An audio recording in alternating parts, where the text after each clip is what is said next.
Hey everyone, welcome to another episode of the Stone Genius Podcast. My name's Ro, I'm the Stone Genius. You know me, I'm often stoned, I'm always a genius.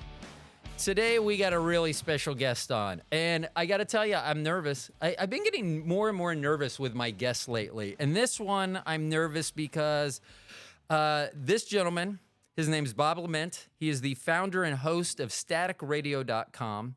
He's a pioneer in online media, has producer credits on over 1,500 podcasts. That's where I get nervous. And he's been a guest on 60, it says 60 plus others. I'm hoping that you're the 69th.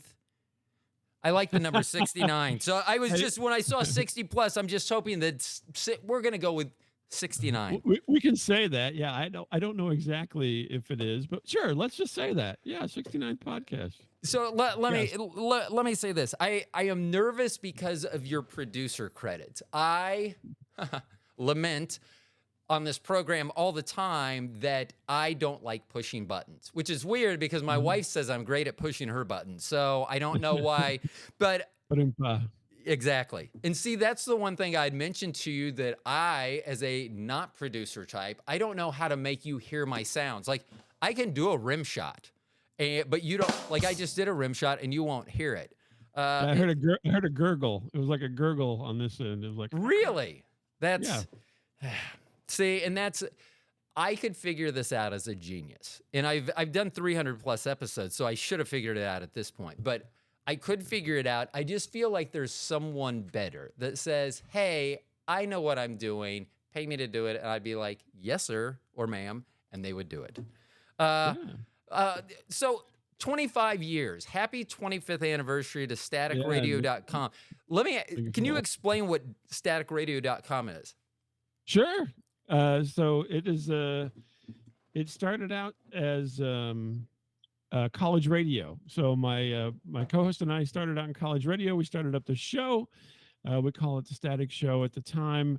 And we graduated from college and we didn't want the fun to end. And so we started doing this online way back in 1999.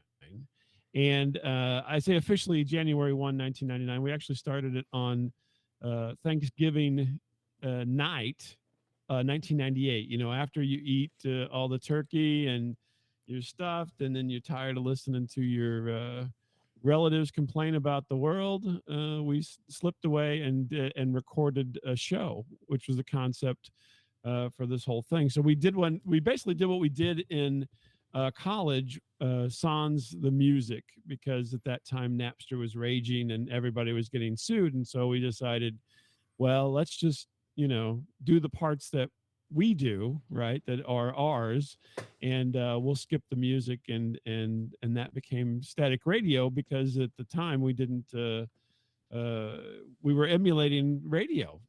And so we called it, actually at the beginning we call it Static Internet Radio, and that was way too long, so we just come down to Static Radio. As the years progressed, lo and behold, Adam Curry and Dave Weiner were working on this thing called podcasting that they coined, and we were there there for the taking. So back in 2003, I guess it was, after doing our show weekly for 5 years on the internet, just throwing it out there, this technology became available, and we were lucky enough to be in with I was listening to Adam Curry's show called The Daily Source Code at the time, and jumped right on it. And he had a list of people who were doing podcasts, and we happened to be, I say the first 50 because I can't remember. I know we weren't the first one, obviously, because he's the one, they made the software. So we jumped into it, fairly quickly. So that's why I just say first 50, because I know we were in that range, right? And so we had this list. And the funny thing is, and this isn't, I don't think, common knowledge, I've actually heard Curry talk about it once. But whenever Apple decided to say, hey, we're going to have Apple Podcasts, you know what they did? They stole Adam Curry's list. Really? Yeah. So we were in Apple Podcast store. I found out from a listener. They sent me a note and said, hey, did you know you're on Apple Podcasts? I have no idea. And I think that set a precedent, because to this day, only one group has ever asked if we wanted to be in their podcasting area.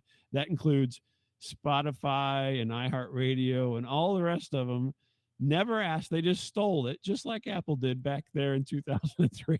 And they'd throw it onto their store, and away we go. But I was going to give you a quiz. You want to guess who actually sent an email into us and said, "Would you guys like to be on our podcast store?"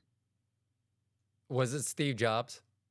No, he Oh, wasn't. They oh, because he stole it. was stealing it. Right, because he was stealing it. it. So he was sending emails to other people in Apple saying, No, "Hey, no, we're going to they steal. said- I We're don't going to think they steal said- this." They just didn't send emails to anybody. They just took it. They just they took Curry's list. Yeah. So who sent you an email? It's gonna be a shocker. Amazon. Really? Amazon Music sent me an official email that said, "Hey, we're making this." This is when they first started getting into this game. Sent an official thing that said, "Would you like to be a part of this? If so, would you please fill out this form and send it back?" And so I did. But yeah, all the rest of them, it's funny, but it's kind of the way things happen, right? So the you want to be on all these services, right? Most people would say they want to be on all these services because it gets them exposure, right? But if you're Joe Rogan, Spotify says, no, you can't be on any of these other services. You're only on Spotify. And so it's really quite an interesting dynamic in this area, where there's constant stealing of content, except for the big boys. And then they don't get stolen. They get, paid millions of dollars. So yeah. And that, not that I'm bitter or anything. no, I mean, and that's what I sometimes, well, it was funny. As I was researching this, I realized, because in part of a bio I was reading about you, it was mentioning Adam Curry, and then it mentioned how the term podcast was coined, that it was, from what I understand, for the pod from iPod, and then from broadcast, like broadcast radio. And that's, and I was like, I've done, between this show and a couple other shows I have well over 400 episodes. Never even once thought about the origination of the word podcast. I mean, that's what it came from. Yeah, the iPod, which doesn't really exist anymore. It doesn't. So. No. So how did you have the foresight to see, or was it just that you didn't want to lose your college days? Because you said you didn't want to give that up after college, so you continue. No, was that it, or did you have some foresight? You had accessed the Akashic record somehow. How did you know that this was the future?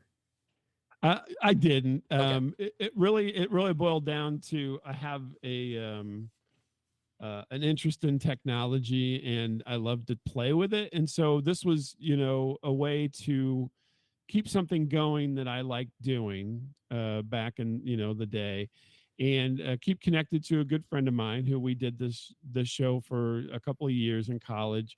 And I'm like, I think I can make this. And so, like I said, this was 5 years before podcasting. And so audio on the internet was not a thing, right? There was not audio on the internet, so to speak. There were a few things out there.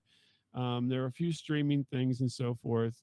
And I'm like, you know what? I think this is a good challenge for me to figure out, because we go through life, you're a genius, right? You're the Stone Genius. That's so me. You go through life and you have to challenge yourself every once in a while, especially because life can be such drudgery. People get into these terrible employment situations where, you got to make money, and then you're doing something you don't want to do to make money. So you have to kind of challenge yourself. And so I've always done that over the years. And this was one of those things where I would have never in a million years thought that this would continue as long as it has. But it's fun. So each week, basically our show is, each week we get together and we tell funny stories. And we've done that now for all these years, and they're still funny. Right. Funny things still happen. And it's amazing, where you would think, if I were to tell you, right, if we were in a bar somewhere, let's say, in the evening, And I'm like, Ro, guess what? I've been doing this for so long, talking to the same person for all these years. You'd be like, what a boring, what a boring piece of crap. And but no, every week something happens that we, when we converse, it is funny, and everything just works out that way. And but you wouldn't think so, and we've surprised ourselves, because I figured when we first started and it was fun to do, I thought, okay, 5 years and then I'm going to give this shit up. And then here we are, boom, boom, boom. And then about every 5 years, I'm like, so we're in the 25th year. I'm like, I'm going to give this shit up in this, this year. But who knows? I mean, maybe we'll just keep going.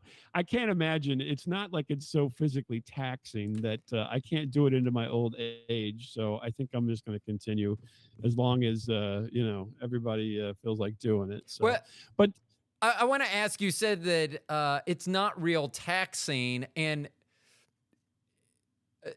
I don't have, physically, yeah, and physically it's well, my wife would counter sometimes when I pass her going to bed when she's getting up at like 5 a.m. Sometimes but it seems like with me that if I need to get ready for an interview, I don't get to choose what time of the day, night, whenever those questions start coming to me, when I get creative and start figuring that out. And I have found that, because a lot of people think, oh, well, your shows are an hour to 2 hours long, and they think that's all it is. And it's like, no. I mean, I'm lucky now. My biggest headache up till just a few weeks ago was booking guests. And it was because I had a full-time job at the time. So I generally send an email saying, hey, Bob, when are you available? I usually record on Mondays and Thursdays. Okay. And then they reply Thursday. I'd be like, well, what time Thursday? Thursday afternoon. Well, what time? And it'd be back and forth. And a lot of times I may send the email in the morning before I went to work. Didn't check until I get home. And so then they've answered, but by the time I answer, it's the next morning. So it took so long to get people booked. And with I use Google for my workspace, and they had a new like scheduling event where I could just put in my calendar and what's available. And once those slots are gone, they're gone. And it made it so I just I created my own broadcast email with that link in there, and I would send it out. And I mean, I could book guests. It was just time consuming for me to book guests. Since I did this, I sent out a couple blanket emails that had a whole bunch of people in it, but I've had like 29 respond. I mean, it's already booked. I get a thing, hey, they've booked on this date. And I'm like, just like you. I mean, so that has taken a lot off my plate. What is the biggest thing? And this is going to be a two-part question. I forgot to warn you about my compound questions I like to ask. That's all right. What do you see as the biggest challenge now? And what did you perceive when you started this, or maybe not when you started, but when you really are like, I'm going to make this work? What did you perceive to be the biggest challenge? And is that reality today, or is there a different challenge that you still face on a near day-to-day basis? Oh, so yeah, at the beginning, the biggest challenge was space. So at the time, audio files took up a huge amount of space, and you didn't have that space. Nowadays, that's gone. That's immaterial, really. So hard drive or server space and all that kind of stuff doesn't even matter anymore. But that was the biggest thing at the beginning. And but now I'd say the funny thing is, I have the same problems that I've always had. So my co-host is I am a very punctual person.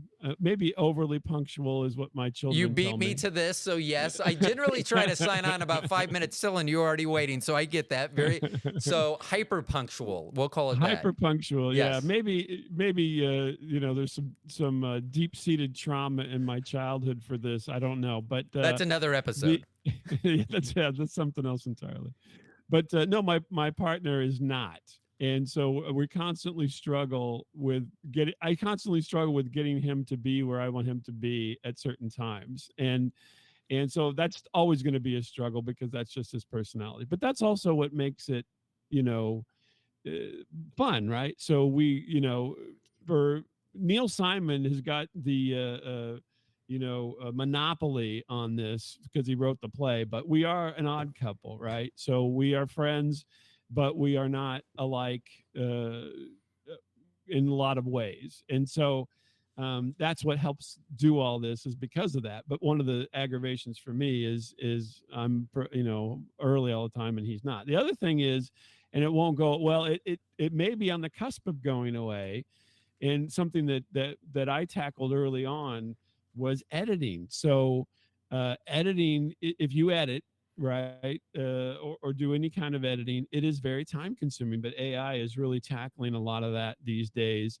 If you get in, if you can get into that and are willing to work with it, you can kind of cut that down. Now, I took what I will call the Jeopardy model to producing, which is we don't edit.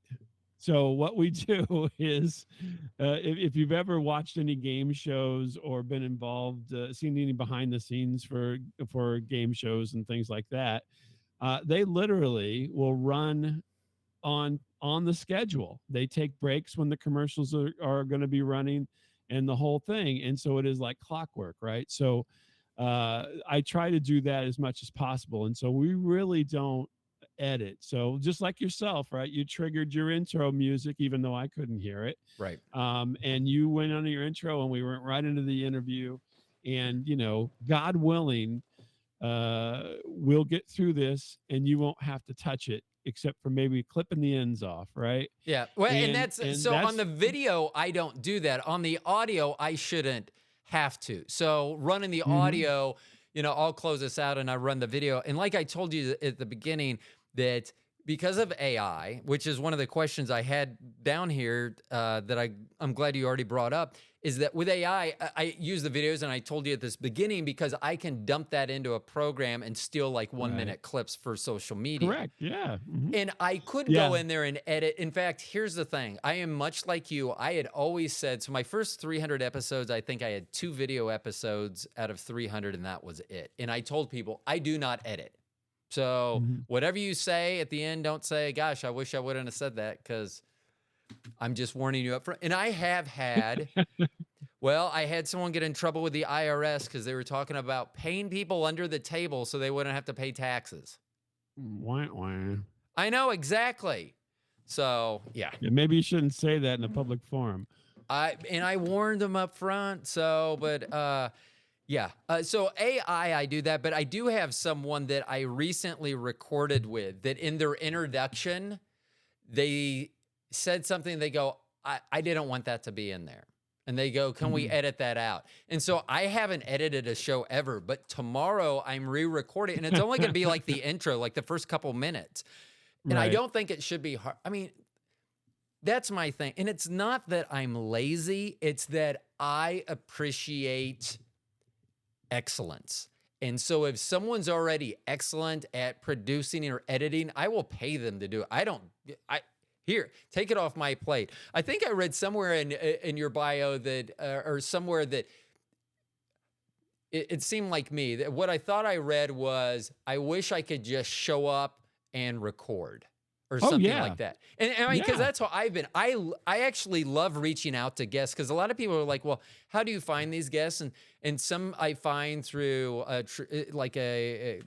websites and things like that. But there are many people that I've been very lucky. I was just like, I had someone that has 3.5 million followers, and I reached out on YouTube. I saw them on YouTube, so I reached out via Instagram, and they've been on the show 3 times. They'll be back in the fall. I mean, I've been very lucky reaching out to people and have it. So I love doing that. I love building the relationships. But fudge sickles. And I don't know why I said fudge sickles instead of fuck there. But anyway, I find that I would just rather, because I think this is exhausting, because by the time we record a show, I've probably already put 5 to 8 hours into the show. Oh my Lord, what are you doing to yourself? Goodness gracious. Yeah. See, maybe I need someone telling me I'm doing it wrong. But yeah, I sit there in my notes. I'm not saying you're doing it wrong. I'm just saying that's a lot of time to go into things. You're perseverating on these things. So how often did you say it's a weekly show, staticradio.com? Yes, we do. We've done a weekly show, for for all these years. So Every week. I used to hear that I used to put out 3 shows a week, Monday, Wednesday, Friday, and Yeah, people that's a freaked lot. out. And so then I cut back to Tuesday, Thursday, and Mhm. I felt comfortable with that. I mean, my thing, I still have a part-time gig right now, which gets in my way. I mean, I just because when I'm This there, doesn't work. well, when I'm there, I'm if I'm not busy because it's sales, if I'm not busy, all I can think about is everything. Oh, I could be working on Bob's interview. I could be doing this research. I could be reaching out to this person. And Mhm. so that's what, but I love podcasting. And it was funny because when I grew up in the 70s and 80s, people, and I don't like most people, I don't like the sound of my own voice, but a lot of people were like, "Oh, you have a great voice for radio." And I'm like, I was never, I never, I don't know, just something about being a disc jockey never interests me. I mean, like you say that you don't play music, and I'm glad that I don't have Mhm. to interact with music. So that Yeah. because I enjoy talking to people, I enjoy talking by myself. In fact, many of my first 200 shows was me talking by myself for 2 hours. Yeah. Yeah. Hold on. I have It, crickets for that. I know you can't hear my crickets. And that's another weird thing. I used to use a different video program, which is amazing, except it would not pass the audio through. I started using Mhm. Google Meets when this whole Google thing changed a few weeks ago, Google Meeting or whatever it's called now, to do the recording. And even though you Mhm. can't hear the audio, I found out that the video is picking up my soundboard. And I learned that on one of the shorts I put out, I used Mhm. the voice modulator, and I totally forgot. I'm watching the short. I'm like, well, that shouldn't be on video. So I don't know what I'm doing. Like really like a whole bunch of percentage of the But time. that's the fun of it though, right? So you're learning as you go, and that's one of the fun things about doing stuff is to explore it, and eventually, and to be honest, it's not always that important if they can hear the intro or whatever. If you're doing stuff throughout, maybe that's a little more important, Right. but who cares if they hear the intro and the closing music? They're not talking anyway, so don't even concern yourself with it. But no, I mean, it's all a part of a learning process, and it's all part of doing things then to just to do them. It's kind of like people are like, why'd you climb Mount Everest? Because it was there, and that's what a lot of folks are doing, like yourself. And obviously nowadays, because I would say. I would say this is the third wave of podcasting, even though whenever I say that, people are like, what are you talking about? But yeah, so the first wave would have been back in 2003. The second wave was around 2008 or to 2011, and now we're in the third wave, which started at COVID, and now it is the first time where people know what you mean when you say podcast. So the first two times, half the people you meet on the street, no idea, no idea what a podcast is. I knew that podcasting had come into its own, if you will. It is now a media. So if you want to talk about media, right? You work in media. This is a media. So television, radio, newspapers, magazines, podcasting is a media. Because my wife purchased access to one, and I happened to see it on a charge card, and I'm on the Apple store, and I'm like, "What's this? Who's did this? Did one of the kids purchase this?" And she's like, "No, I did." I'm like, "God damn it! I have been producing these things for probably at that time about 15 years, and you finally fucking do something, and it's not even money for me." Well, And so then I knew that was when we broke through. Pardon all my cursing, but I know that you curse because I listened before. yes. Yeah,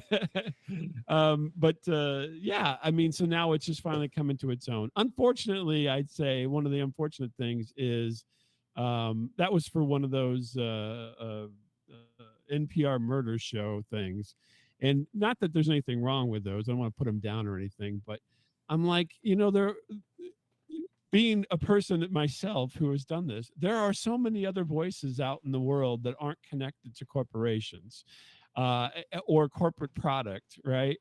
And I always kind of uh, feel bad because this medium was made for those people. And now it's at this point we're over on to the dark side, if you will, where most of the popular things are not people who are individuals independently putting out what they want to do. It's corporations, right? And uh, corporate products. And so with a person like yourself doing this, I mean, obviously we would all take any kind of money that got thrown at us, right? If it Right. was good enough. But I think it is kind of sad in the realm of things that, this was, and even Curry would tell you in the early days, this is for the voice of the people, right?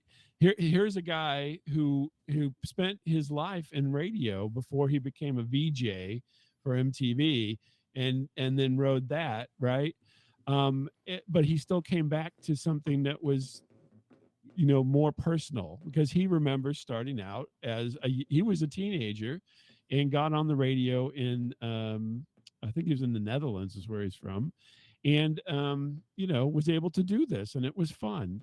And so where we are becoming not the minority so much, we're still the majority, but we're not the ones that the spotlight's shining on, are the independents, because of money. Basically it shines on celebrities and pseudo celebrities who started doing this because it was a way for them to be out front, and also corporations got behind some of that. So it's very interesting. Do you ever get frustrated with the people that are like, who was it?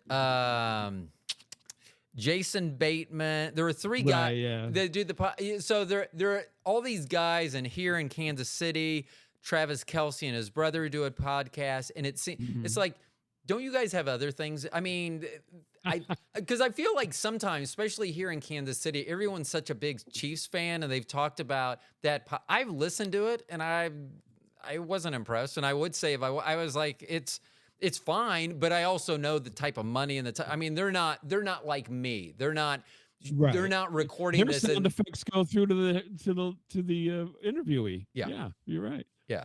And then being able to pay people. I mean, I was appalled when I heard that, and I think it was Pat McAfee, and if it wasn't, I apologize, but I heard that his show paid Aaron Rodgers $1 million to be a guest on his podcast. Yeah, that's great. What the fuck? Where's the contract? Bro, where's my $1 million contract at? Oh my gosh. There are a lot of things that get to me. I wanted to mention this, and I didn't earlier when you were talking about your co-hosts and punctuality, but also on things that talk about. My wife and I, for over a year, and I was very impressed because I thought that would be like most podcasts and last less than 3 episodes. Right, yeah. Because we started one called The Longest One Night Stand with Bobby and Roe. So we started as a one night stand, and we're 28 years into our one night stand. And but what we found out is we didn't have a lot to talk. We didn't have conflicting. It was, I would say something, or she would say something, the other would be like, mm-hmm. I mean, because there was not, and that's why I love. And here's the other thing that I have found that I really love about podcasting is that as adults, typically we don't get to pick a lot of our new friends or a lot of people that we interact with. We go to work and we're stuck with the idiots that we have to work with. And we go to a certain place and we're stuck with those idiots as well. But one thing that I like, and when through podcastguest.com, they had promoted my podcast, and it was funny because when I set up the pitch, I go, I'll speak to anyone who's interesting, something like that. And they reach back out and they go, you probably need more than that. That you probably aren't going to get any responses from that. I go, I'm fine. And I put it out, and I think I got 78 responses. Actually, my wife gets mad at me. I know that I had 78 responses. I tend to do that, like I think when I actually know.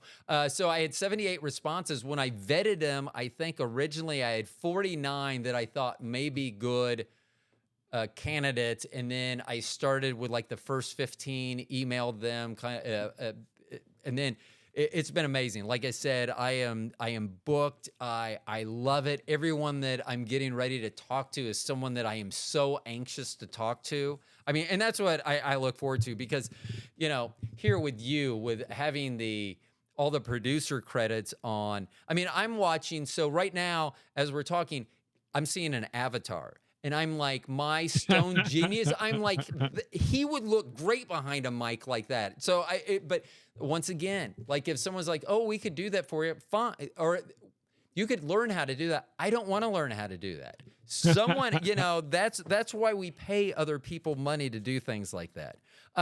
Which I think is funny, because as I mentioned that, have you ever heard of Fiverr? The website Fiverr? Yeah. Oh gosh, yeah. I've used Fiverr. Yeah, so I used to use it, but now as AI advanced, because I would use it if I had a special episode or something, I would have someone create the thumbnail art for it.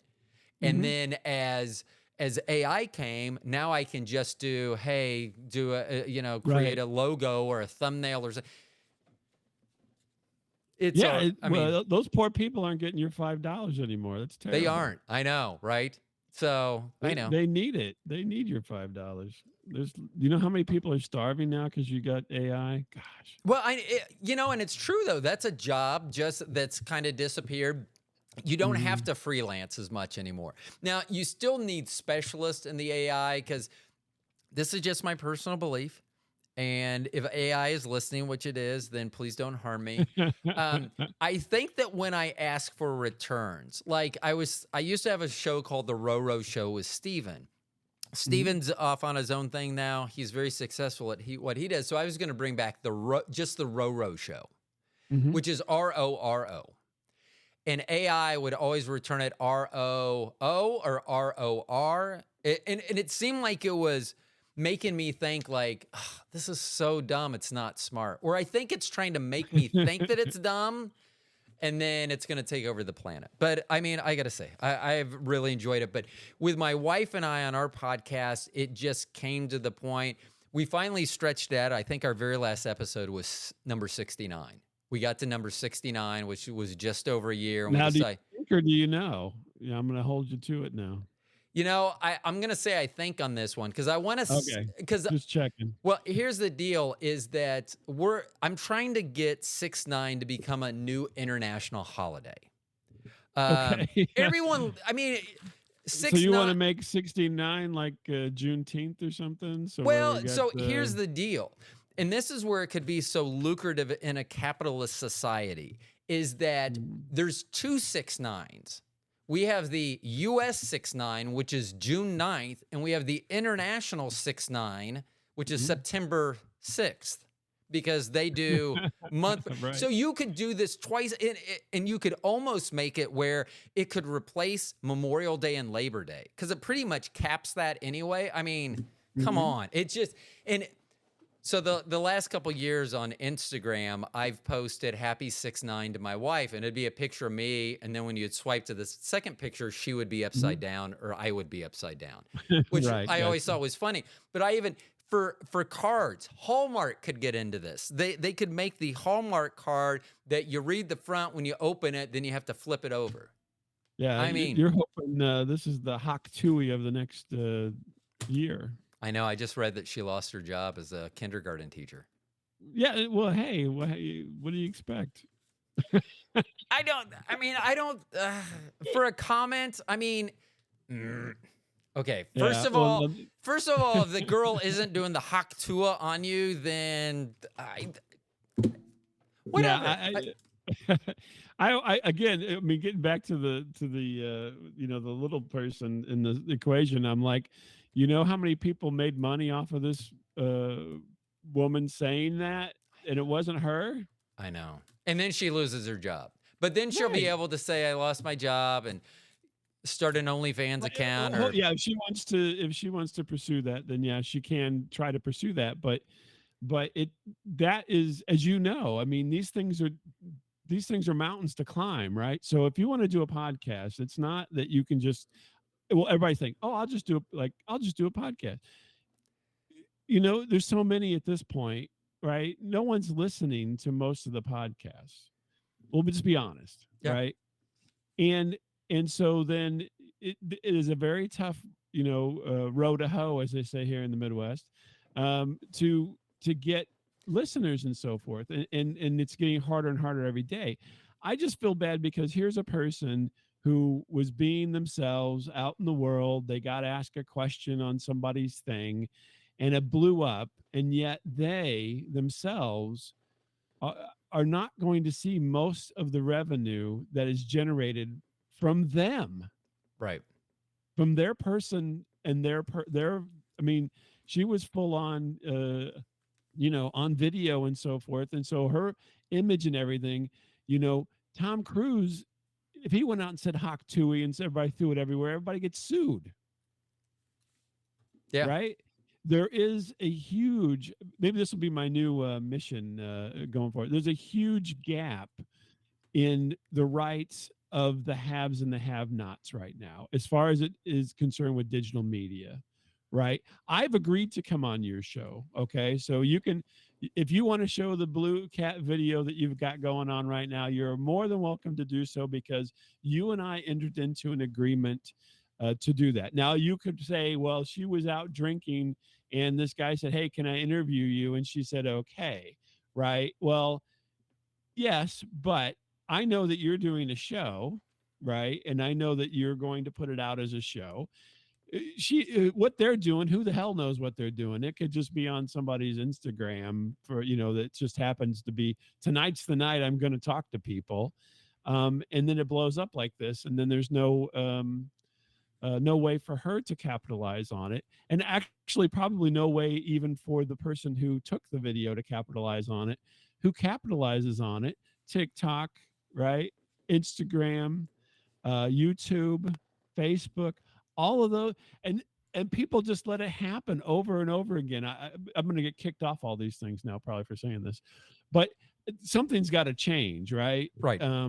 I think we have to. If this has to evolve into something that's a little more equitable for all those involved, so that that you can do it and it be something, as opposed to everybody beating their head against the wall or hoping for that moment where then on the side, because she was selling stuff I read, and obviously she can write a book about it or something at this point and so forth. But that's all kind of side business. You said you were in sales, right? That's all.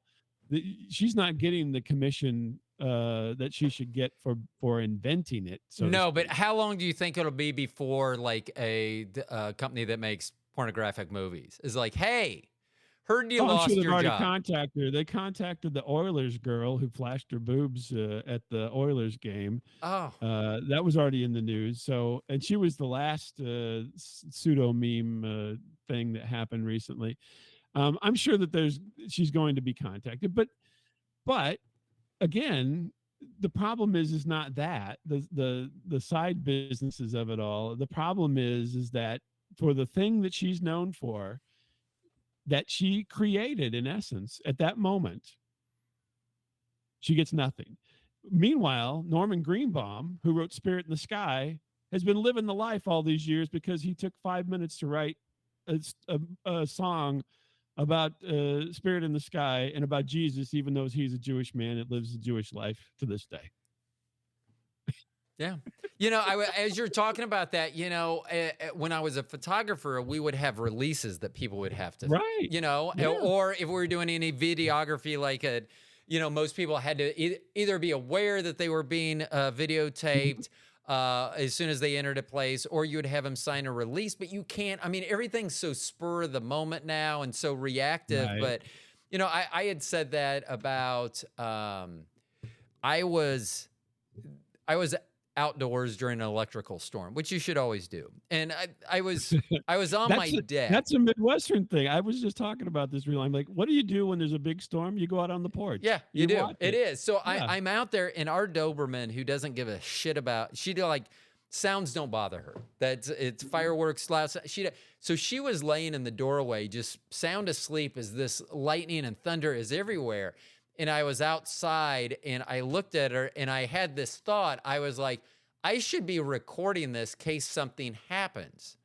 And literally, as soon as that thought crossed my mind, a tree like 50 feet from me, and it's keep getting closer. I think it started at 50 yards and now it's 50 feet away from me, but it got struck by lightning and literally exploded. But somehow it all went around me. But if I would have been recording, I told my wife, I go, we could have made a lot of money. And then I was like, no, we could. I mean, we probably wouldn't have. We would have uploaded it. And then someone would have probably made money from it. But me being shocked that I was almost struck by an exploding tree. But yeah, it is weird. Because I remember as a photographer, I had to have, if I was taking someone's picture, I had to have a release from them so I could use you that. would have to the legal documents in place so that if you wanted to put that picture somewhere, that you could do that without any kind of recourse. Yeah, I mean, it's all blurred at this point, but it seems to be blurred. Sorry, I didn't know this was going to be my soapbox today, but it seems to be blurred because you have people who are obviously are in an industry, right? In the media industry. And like I said, now podcasting is part of media, that they have those rules, but people who are at the other end of it don't have those rules, right?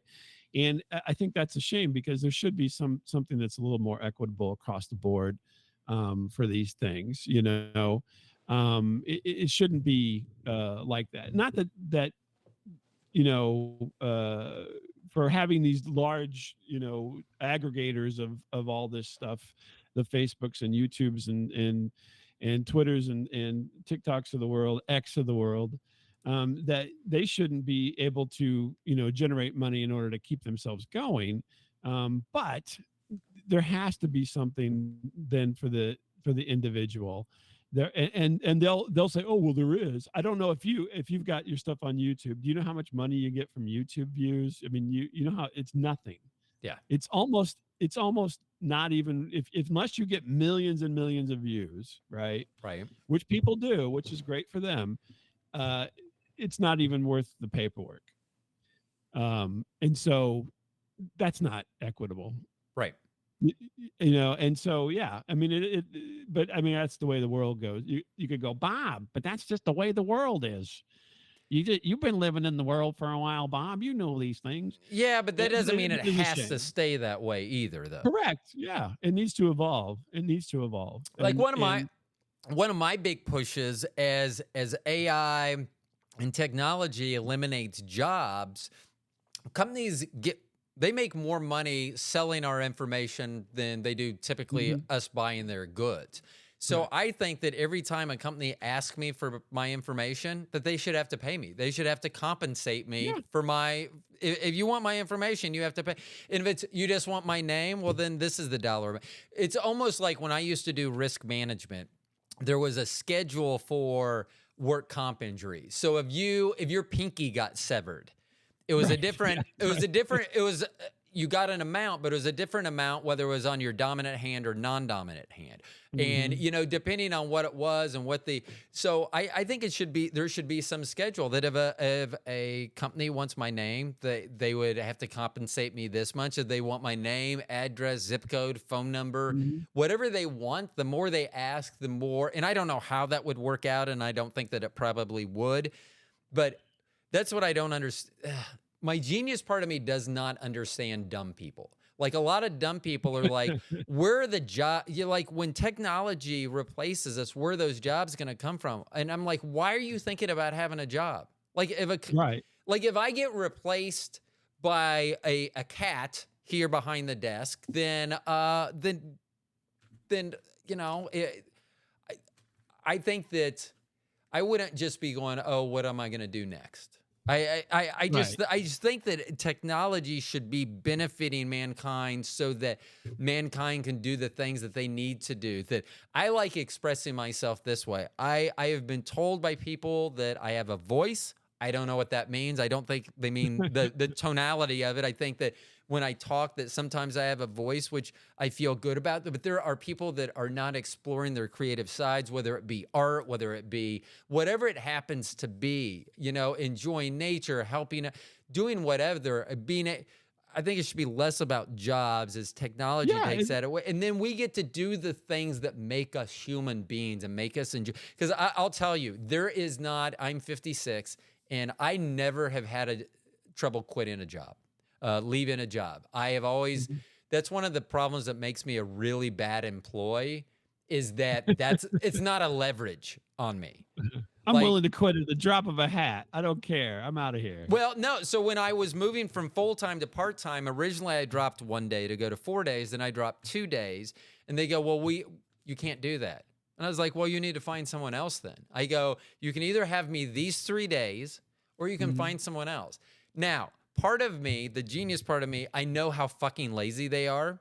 And then and I also know the type of people that have come in looking for jobs, so I'm not overly concerned. But that being Right. said, if they would have said, okay, I would walk. And luckily and I'm going to ask this question because I'm going to bring up my wife real quick, is that she's my biggest champion of doing it. She knows how much I love, and she knows it's kind of uncontrollable too, because there's been times where she's kicked me out of bed because I'll get up and go write a note. I'll get back in bed, and 10 minutes later, I get up and go write another note. And then I bring my notebook back, and then I'm writing in bed. And she goes, well, you go sleep in the living room, because I can't, for whatever reason. It could just be my mind. It could be the drugs. It could be any number of things. But this is what, I'm not going to say what I was meant to do, but God, I love talking to people. I really do. And one of the biggest things I've felt as a compliment at most the end of the interviews is that people say, that felt like a conversation. I'm like, and that's what I'm Right. trying. Yeah. Because that's what I want. I have notes. I have notes that I whittle down into notes, which this was, I don't know how, well, I've written it. So I've been writing a lot while you do this. So I just love doing what I'm doing. But so I mentioned my wife there being my biggest champion. Have you had someone that's really, during those cyclical 5-year periods where you're like, I'm going to not do this any longer? Have you had a champion that said, keep doing this, or who's been your stretcher bearer, I guess, during this? Because I know there's been times, there has to have been times, because one of the questions is, did you ever want to quit? And I know that there's Oh been yeah. okay. Constantly. So who's that stretcher bearer for you? Well, my wife has been very good to me in the sense that she puts up with me. I don't think that she would mourn the fact if I quit doing these things too much.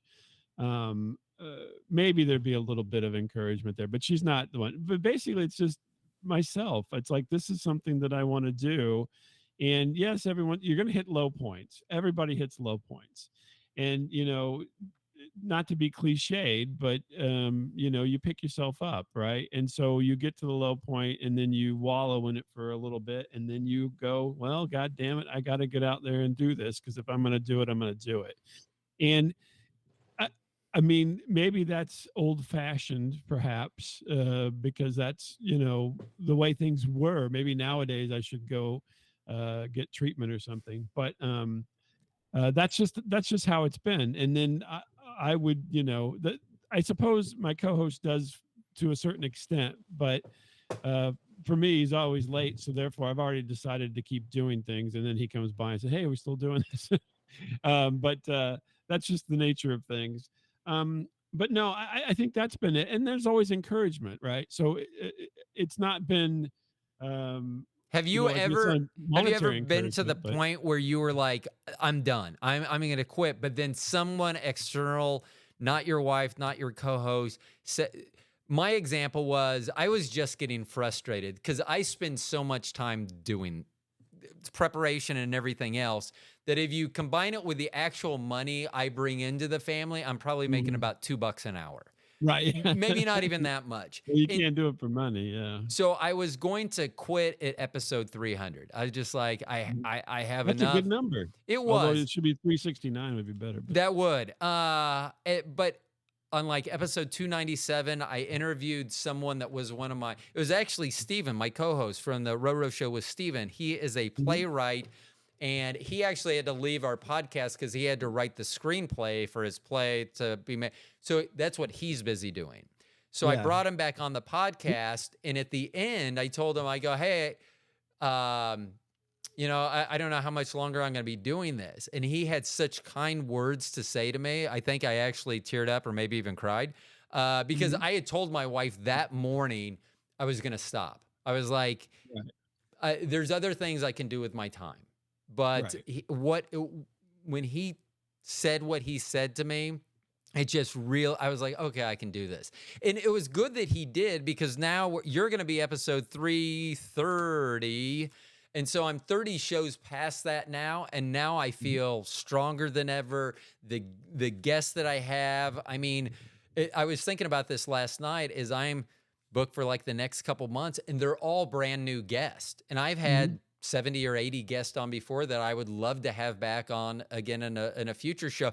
So I feel really good about where I am and where the show's going. But once again, it would be nice if there was some sort of, I don't know. Sometimes I get frustrated with seeing the people that are making money doing this or have the Well, money.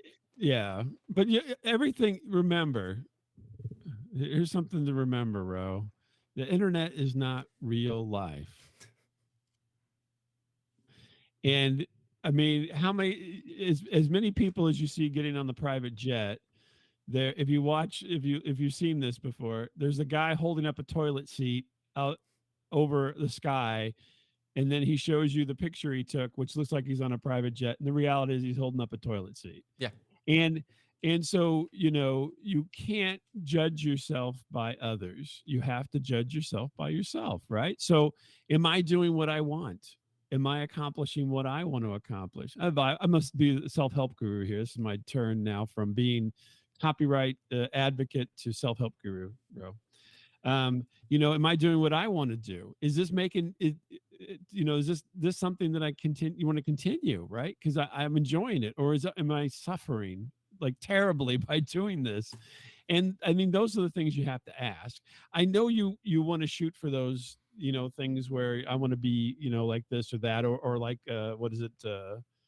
Feckless. What is the name of that show with the Jason Bateman? It's Yeah. called something less. Yeah. Anyway, Uh, Feckless is just a name I just made up because it's Yeah, I really don't funny. remember. Yeah, my wife and I used to listen to it, but my thing with that is I don't want to. They don't have real fucking stories.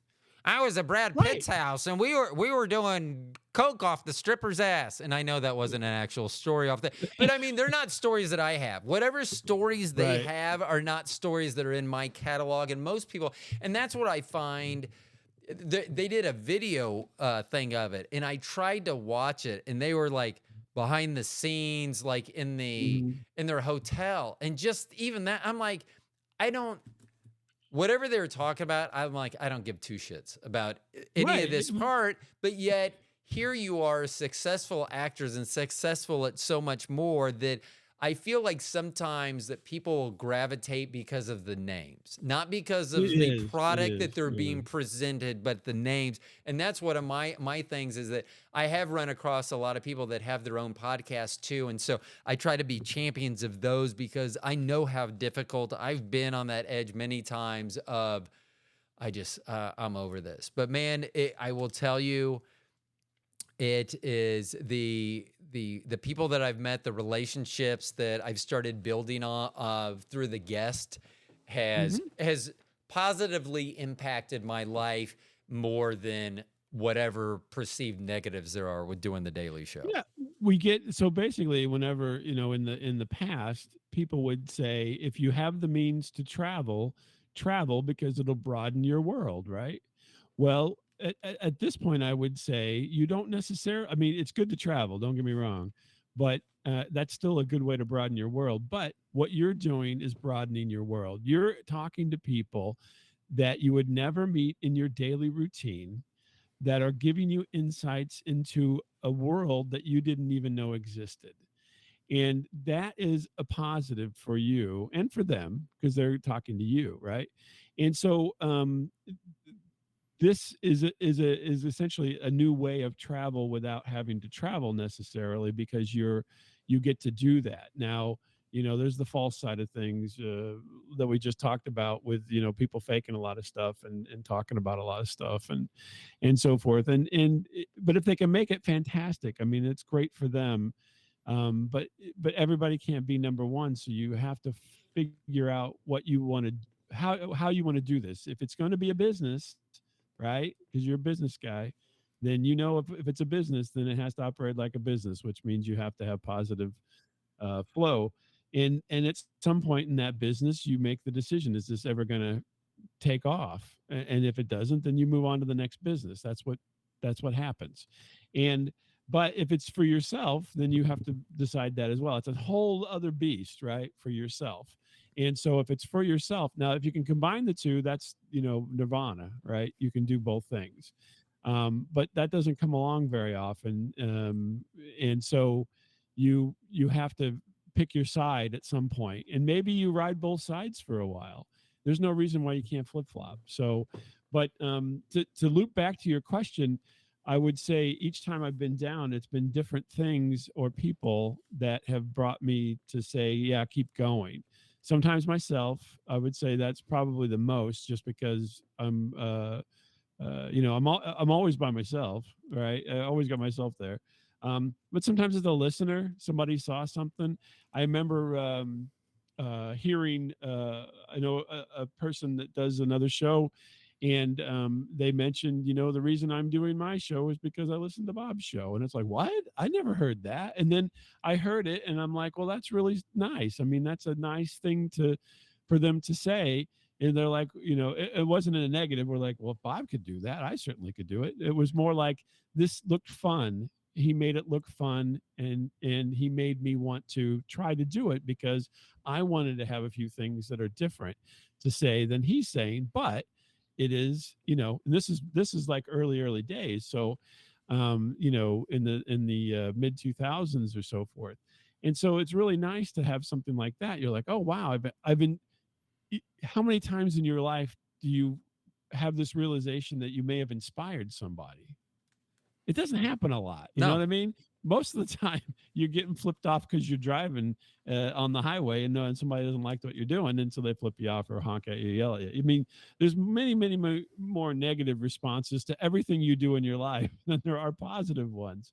I mean, if you're lucky to have a pet that unconditionally loves you, then you're a pretty lucky person. Uh, Most of the world is not geared towards loving you, and so it is neat like that. But that's I just wanted to loop back to your question and answer. But those are the kind of things that happen. And so, like right now, I would say one of the things that keeps me doing it is doing stuff like this. So I'm not always in front of all the trends for these kind of things, but I noticed that there were these sites, like you mentioned, that were doing like guesting, to find guests and so forth. Right. And I said, oh, I'm going to try this. I'm like, hey, I got something to offer as a guest. And so I'm like, let's try to do guesting. So for the last few years, I've been doing these guesting things along the way, and I find them incredibly enjoyable. And so it's interesting that it would take this turn. Now, my co-host Miles, he doesn't want to do a guest thing. He's not going to do it. I try to pull him in to do these things with me, and I also try to get him a little more on board with it. But that's not an interest of his. So He's is his hesitation that he would have to be on someone else's time schedule at that point? I'm sure that has something to do with Okay. it, but he probably wouldn't say that. But Well, it's I'm one sure it thing has that something you to do with it. mentioned, and I didn't say it when you were talking about punctuality, is Mhm. that me as a person, I have a lot more trouble when I have too much time on my hands. Like Mhm. if I am focused into do this and get it done. So that's what's helped me so much, going from like still trying to do a solo show, which I like to do every once in a while to just get things off my chest Mhm. personally, that I don't really need anyone else to bounce off of. But I find those extremely hard to do because I don't schedule them.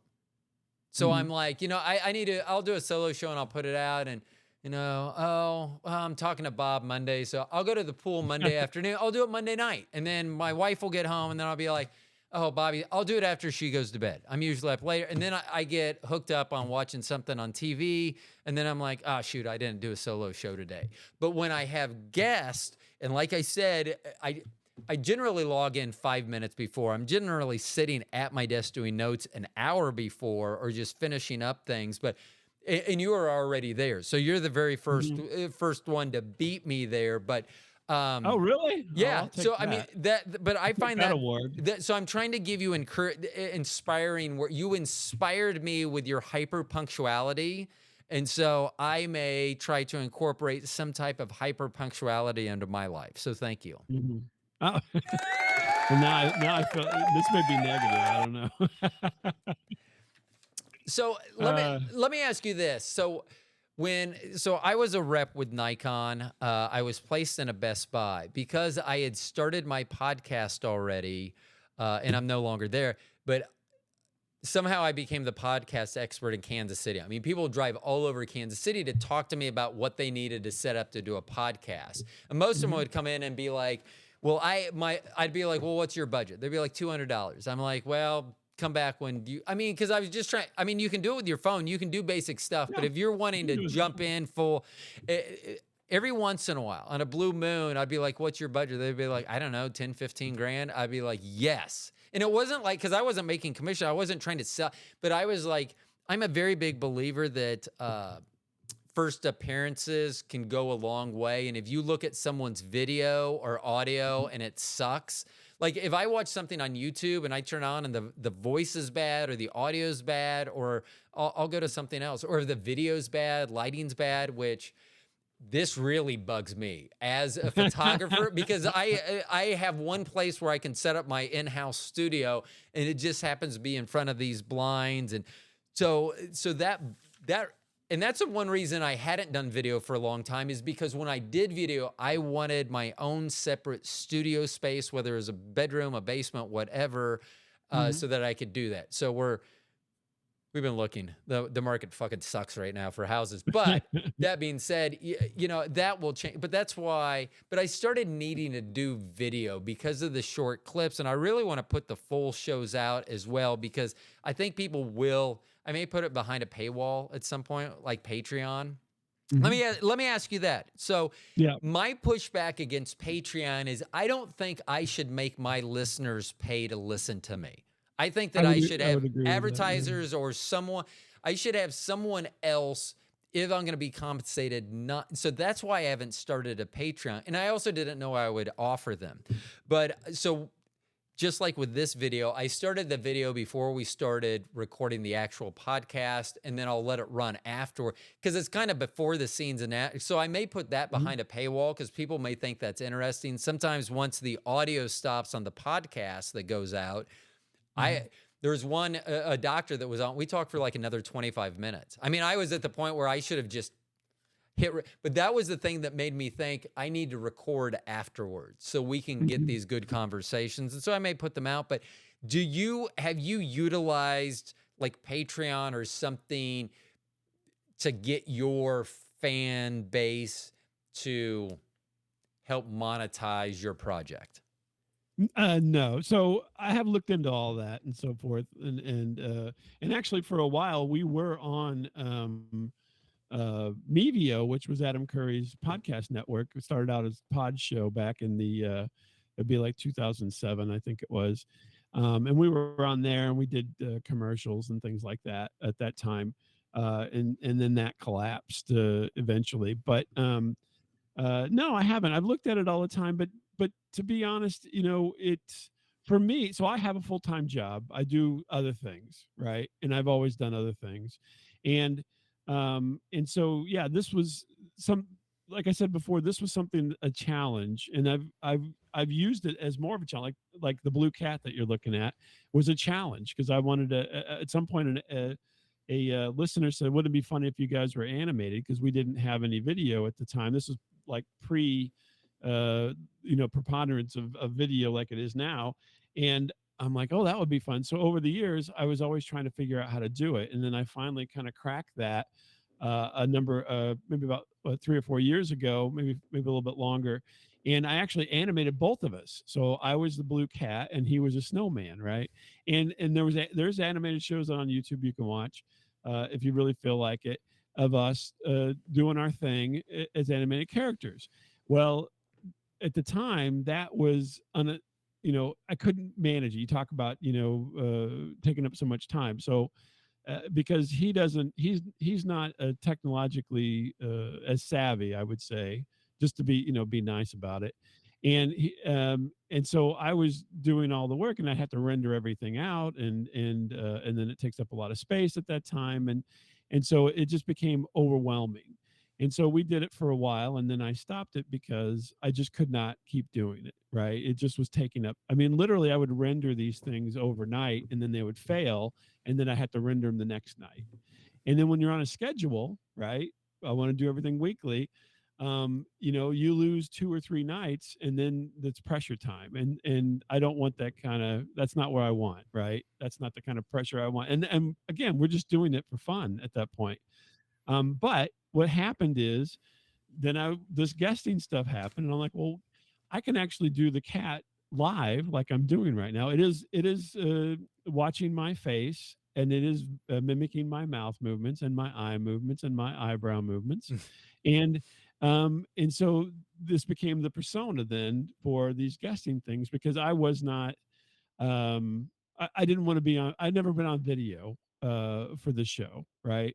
So I don't want to be on video for the show. That's not one of my interest areas. And so I'm like, well, if I can have this character be me, take on the persona of Bob for these things, that would be great. And it's actually turned out really well for the most part. Now, the most people find it incredibly funny and interesting to watch this little animated thing and enjoy it. And then every once in a while, like over the weekend, I was going to do a guest thing, and I mean, we were all scheduled and everything. And then they wrote me an email about an hour or so before. They're like, "Are you going to be that cat?"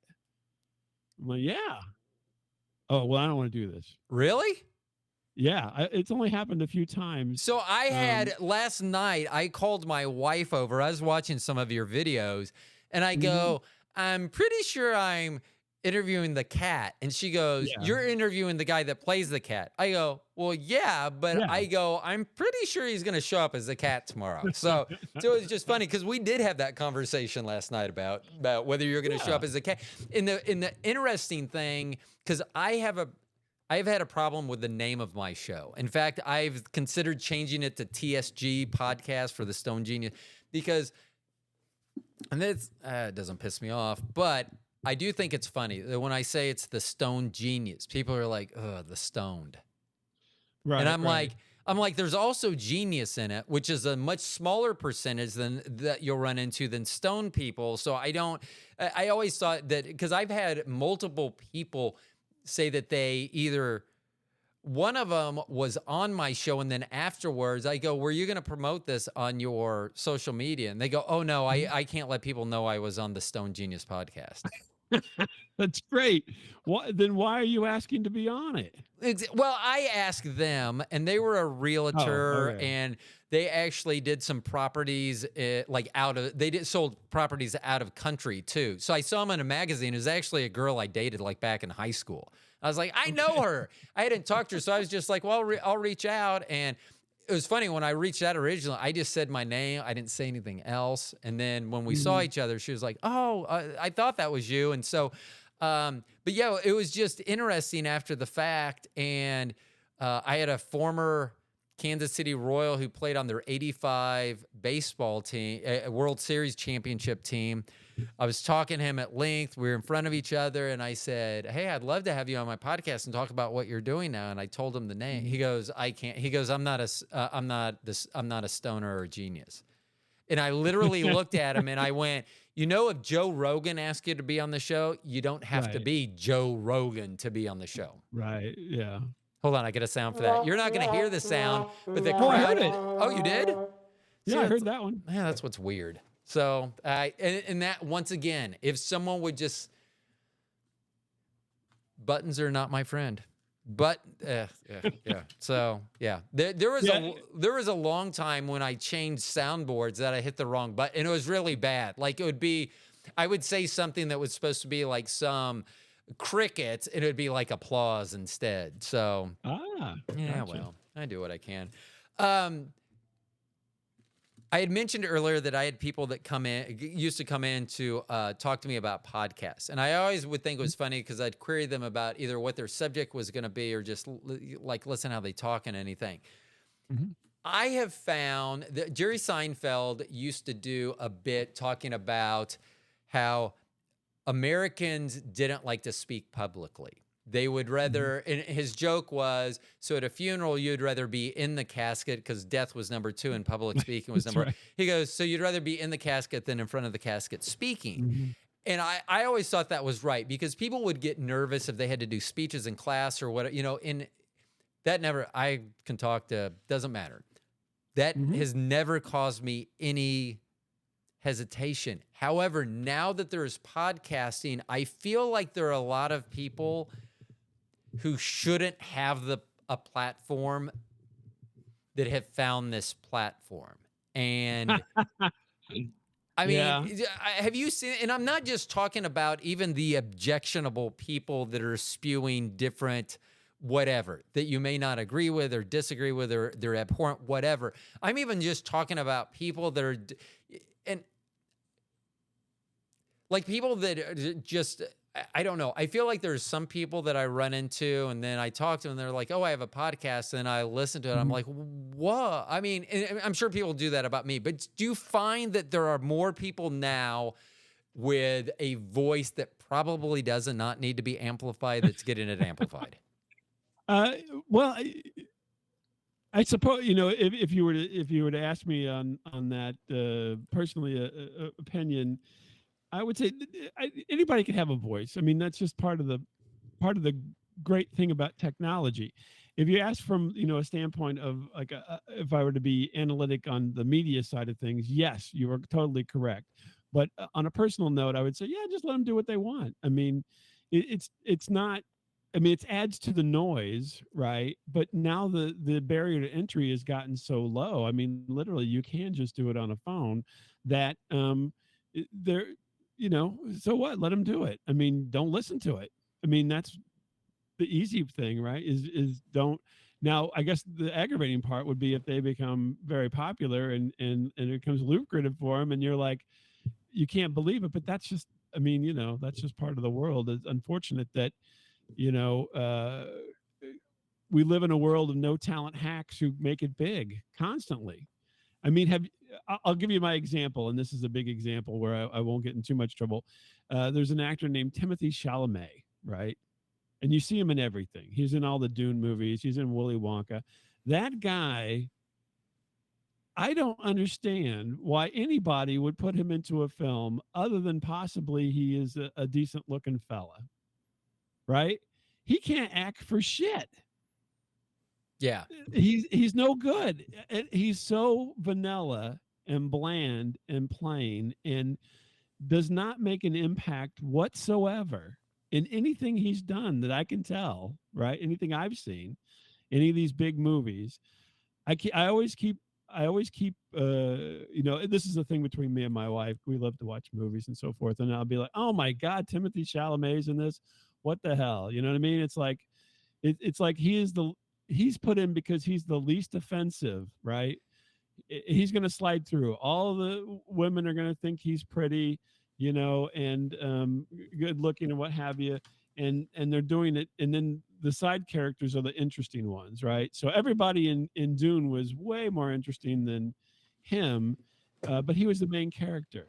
But that's just the way the world works. So that's what happens. You even have all the way down at the far end of the spectrum here, where somebody's like, "I'm going to do a podcast." You have the most bland, uninteresting people doing these things, and they may become successful. Maybe they've got some special juice that you just haven't figured out yet. But you mentioned you were in sales. Speaking of Timothy Chalamet, I thought he was doing a great job. There was, I believe, an HBO TV show that I thought he was doing an excellent job. It was his sister. It was funny because I kept saying that I go, who does that look like? And we were both trying to figure it out. So we searched the cast of the TV show, and the last time was Chalamet. I'm like, oh my God. Yeah, I That's his see it. That's sister. who I thought Well, that was now. she So got all the talent in the family there. But I think that's just the way it goes. You mentioned you were in sales, and that being in sales that some people are salespeople and they're dumb as a box of rocks and they still make money. And you can sit back, and say, "Oh, it's just luck or whatever," but something's happening and it's working for them, right? So, I mean, that's just the way. That's just the way of the world. It's so mysterious. The world is so mysterious. These things kind of happen all the time. Even the best, the most talented people aren't always the people who are out front. I mean, sometimes they're just good at marketing. Maybe they're good at something else, and that pushes them up to the forefront. I mean, if you want to go back a little bit, I mean, Paris Hilton is a multimillionaire, and she was born into a family who was a multimillionaire, but she's made her own money, right? Where's Paris Hilton's talent? Yeah. Right? Yeah. I mean, I oh, can you hear? Do you hear that in the background? Huh? I have my cat. I have my cat with me. He wants to get out of the room here. I'm gonna let him out real quick. Okay.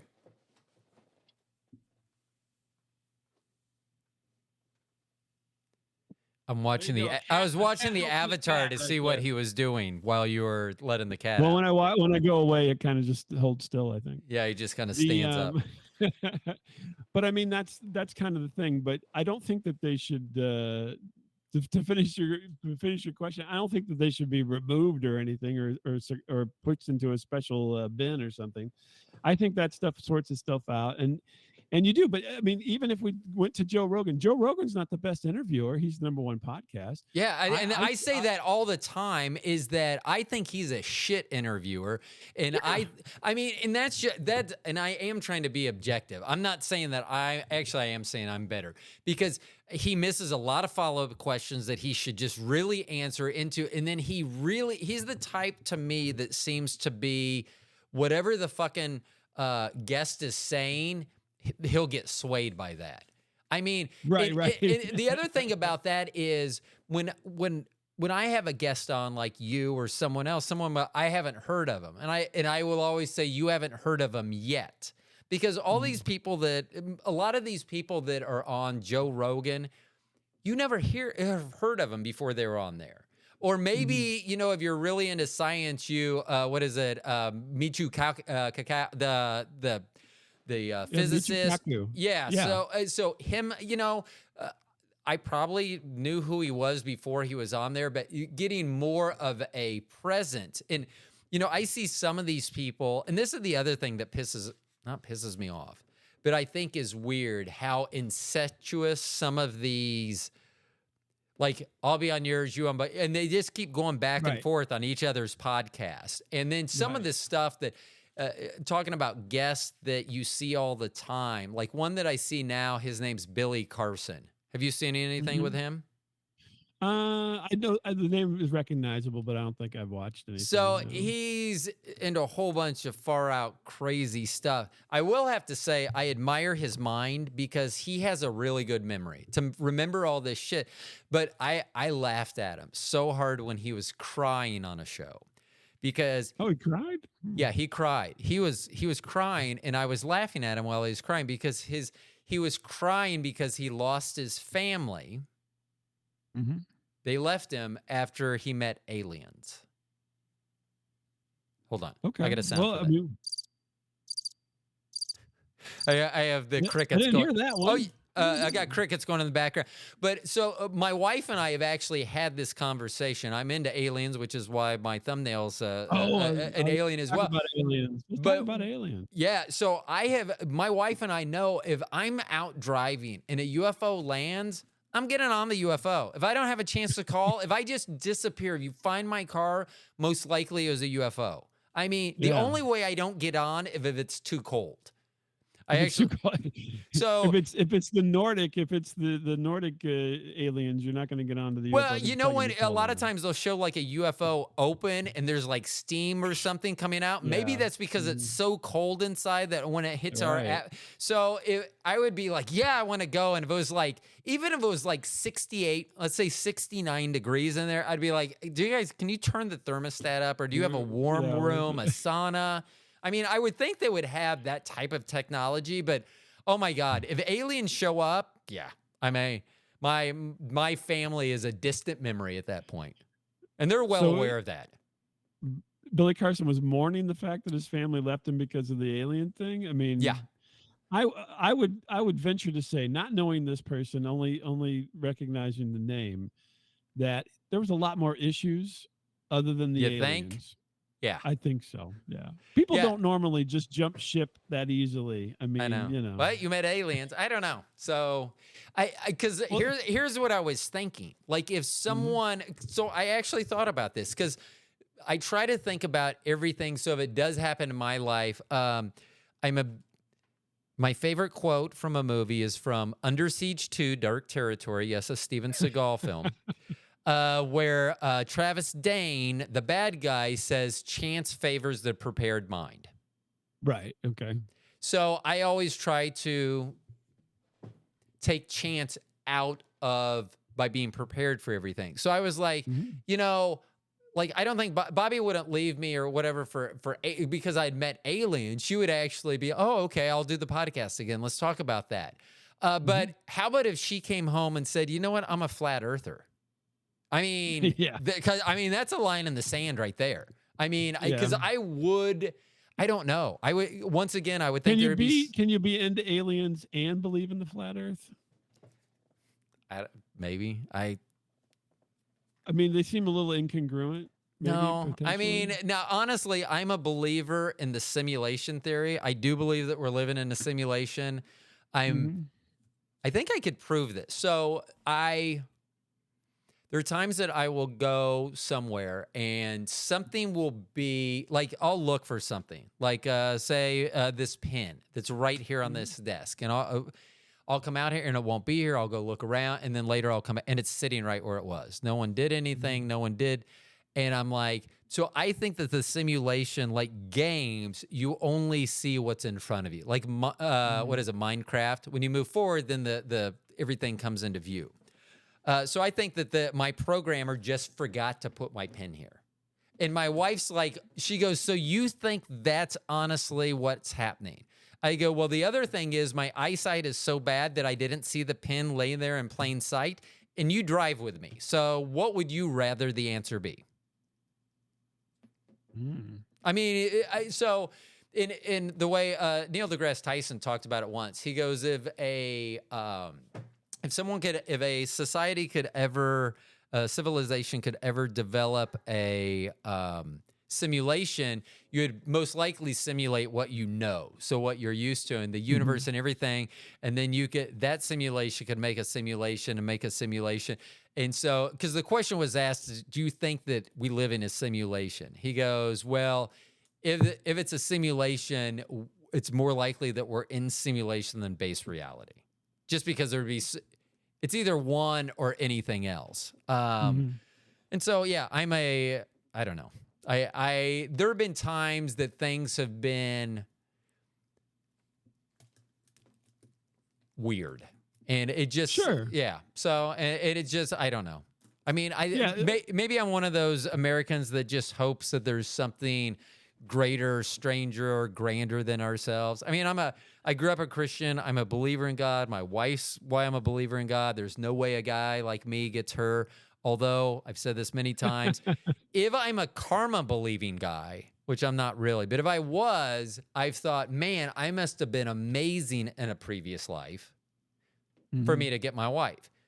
On the counter, Mm. how shitty a person did she have to be in a previous life to have to end up with me? So it's There always you the go. yin and the yang. So So, do you think but aliens are going to come in our lifetime?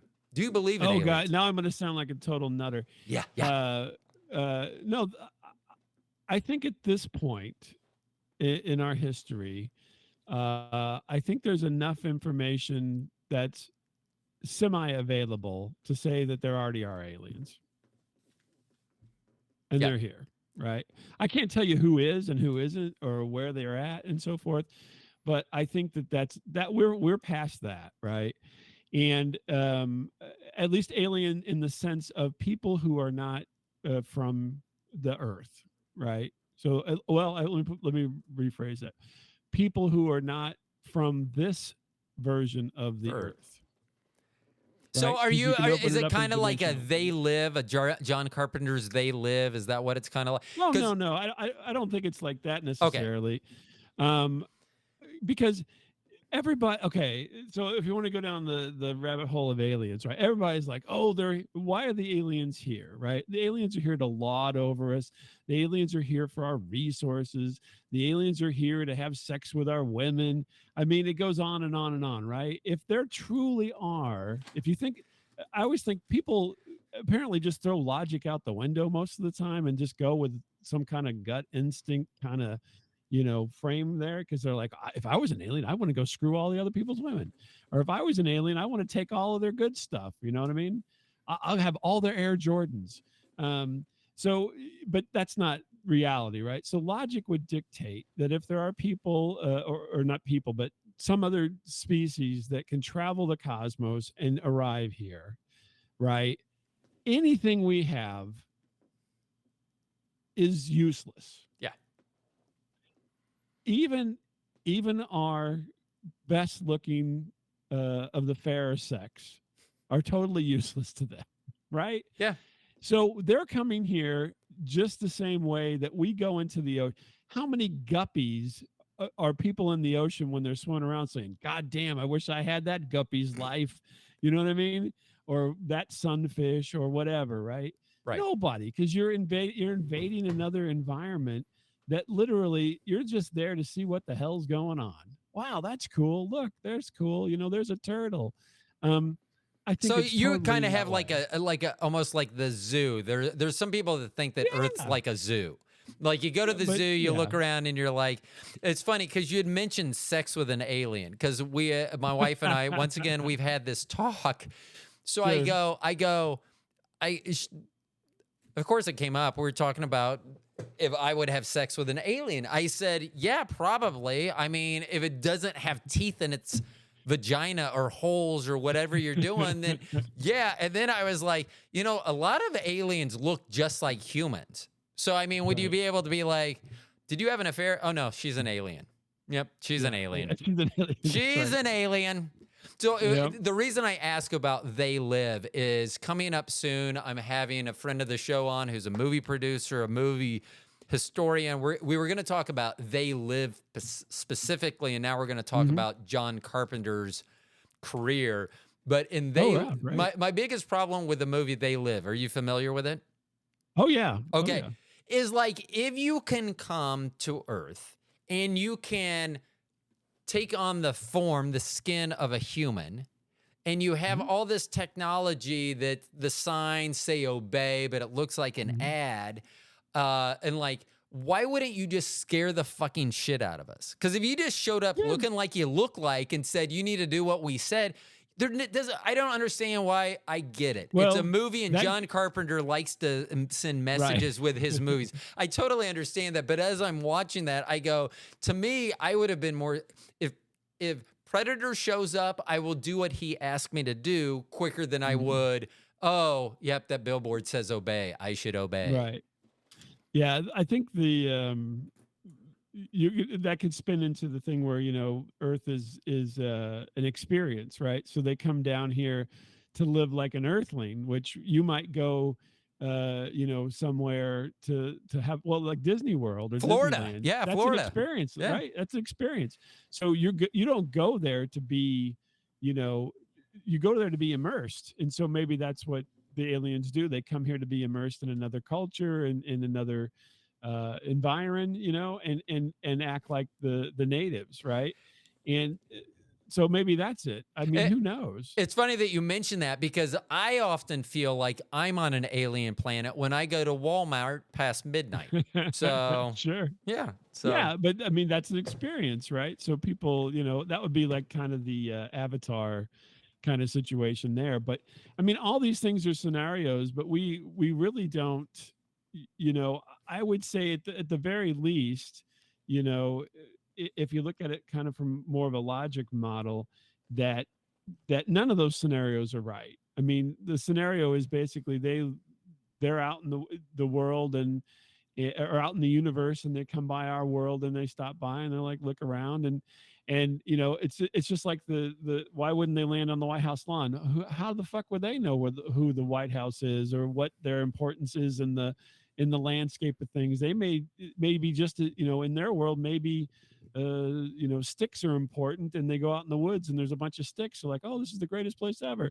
I mean, you can't know, and so therefore you we just put all of our you know weirdness and twisted logic and feelings onto these things because we have no idea.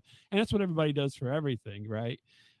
Is we just that's why we anthropomorphize cats to be talking to you and cartoons and so forth, and is because that's how we relate to things, is we make them us. And so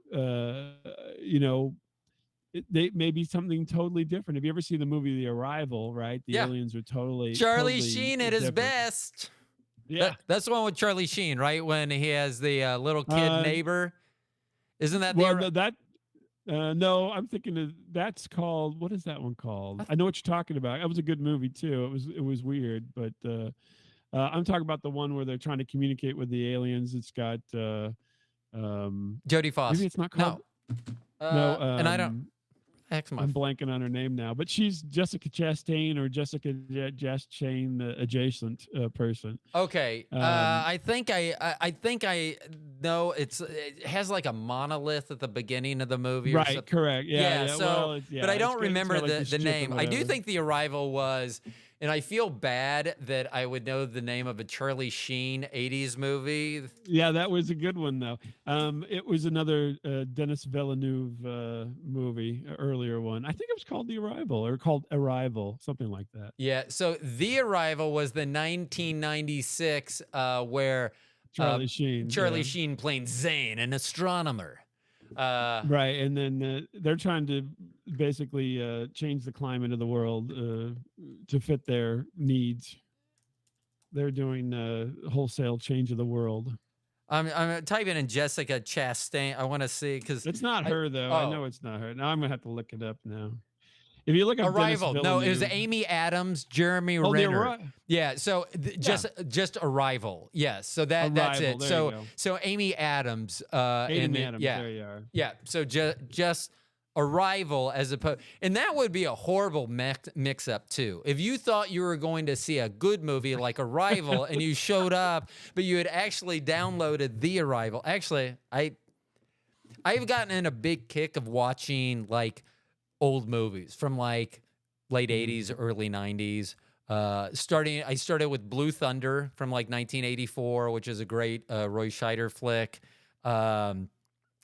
St. Elmo's Fire I watched again recently. So I've been going through it. So The Arrival I'll have to add to my list as well, because not Arrival with Amy Adams, The Arrival.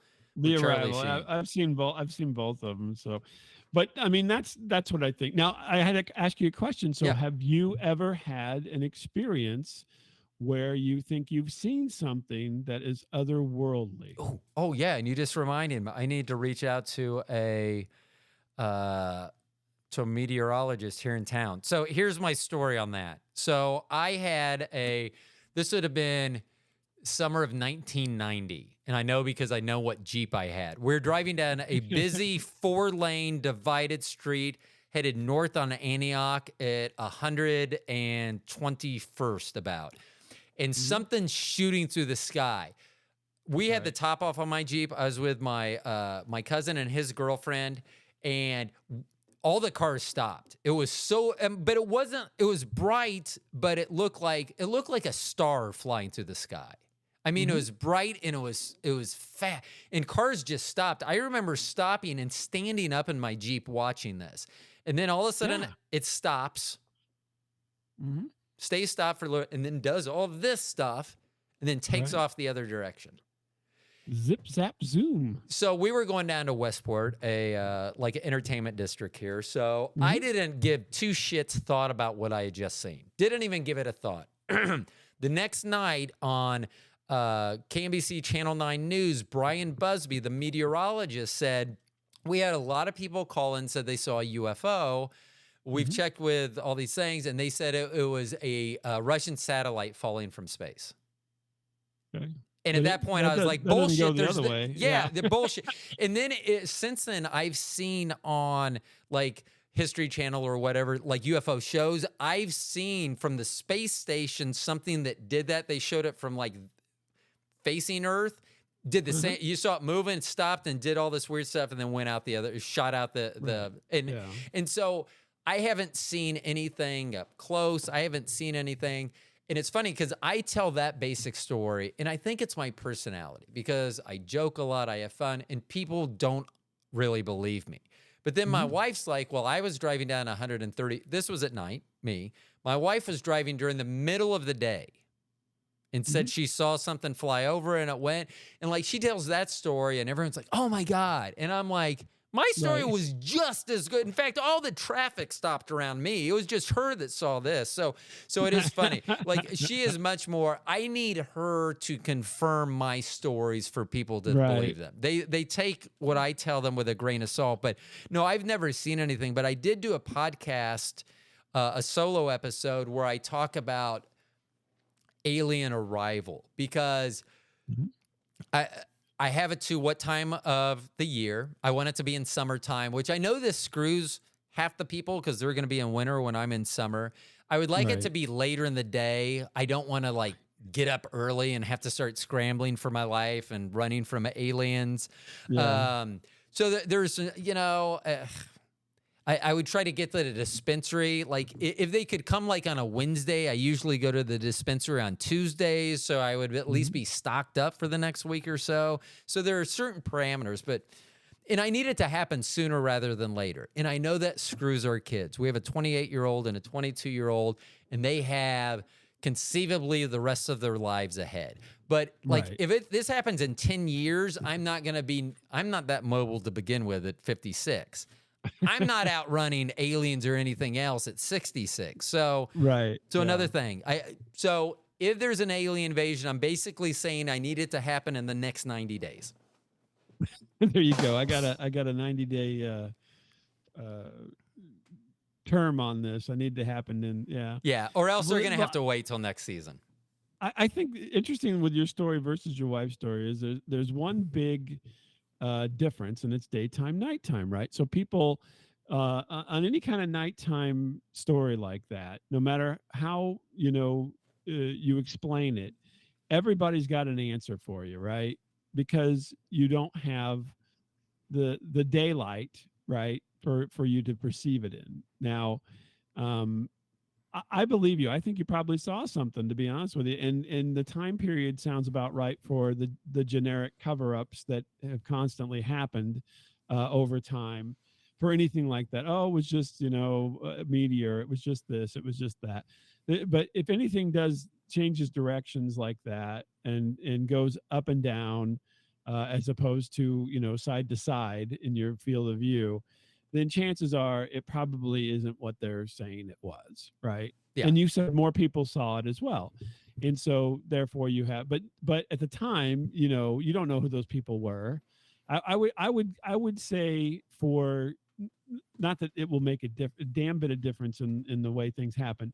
If you, because what happens, these things happen so fast, you cannot capture them because everybody's always like, well, why didn't you take a picture of it? It's like, it just happened. You're just sitting there. You're mesmerized, right? You're like, holy moly, this is the most fascinating thing going on at the moment. And I also think that sometimes, even if you know what's going on, you can be somewhat like if you're not used to it. Because my wife and I went to California, and we were in Palm Springs, and they had an earthquake, and we were outside, and we're doing this, and we heard the windows rattling, and people. I didn't think it was that bad, but people there were running out of their, and so at the end of like however long it lasted, and I don't remember how long it lasted, but however long it lasted, at the end of it, we both looked at each other and we were like, what was that? Like it literally could have been anything other than an earthquake. But yet we still, you're like in disbelief.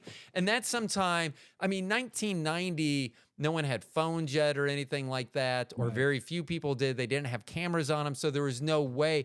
But that there's no way now. That's the thing. Everybody likes to make that, that's the excuse, right? You cannot, if something happened like that to you now, unless it lasted for more than 30 seconds or more than a couple minutes, you're still not going to get your phone out in time to do it, because you literally are like, you have to process. It is something happening in your world that doesn't happen in your world. And it doesn't have to be a UFO. It could be literally anything that is happening that is so far out of the norm. Your brain is just going, what is that, what is that, what is that? And then finally you would come to your conclusion and get your phone out and take a picture or take a video. But that doesn't happen instantaneously. Everybody's like, people are just whipping their phones out instantaneously. All these things happen by accident.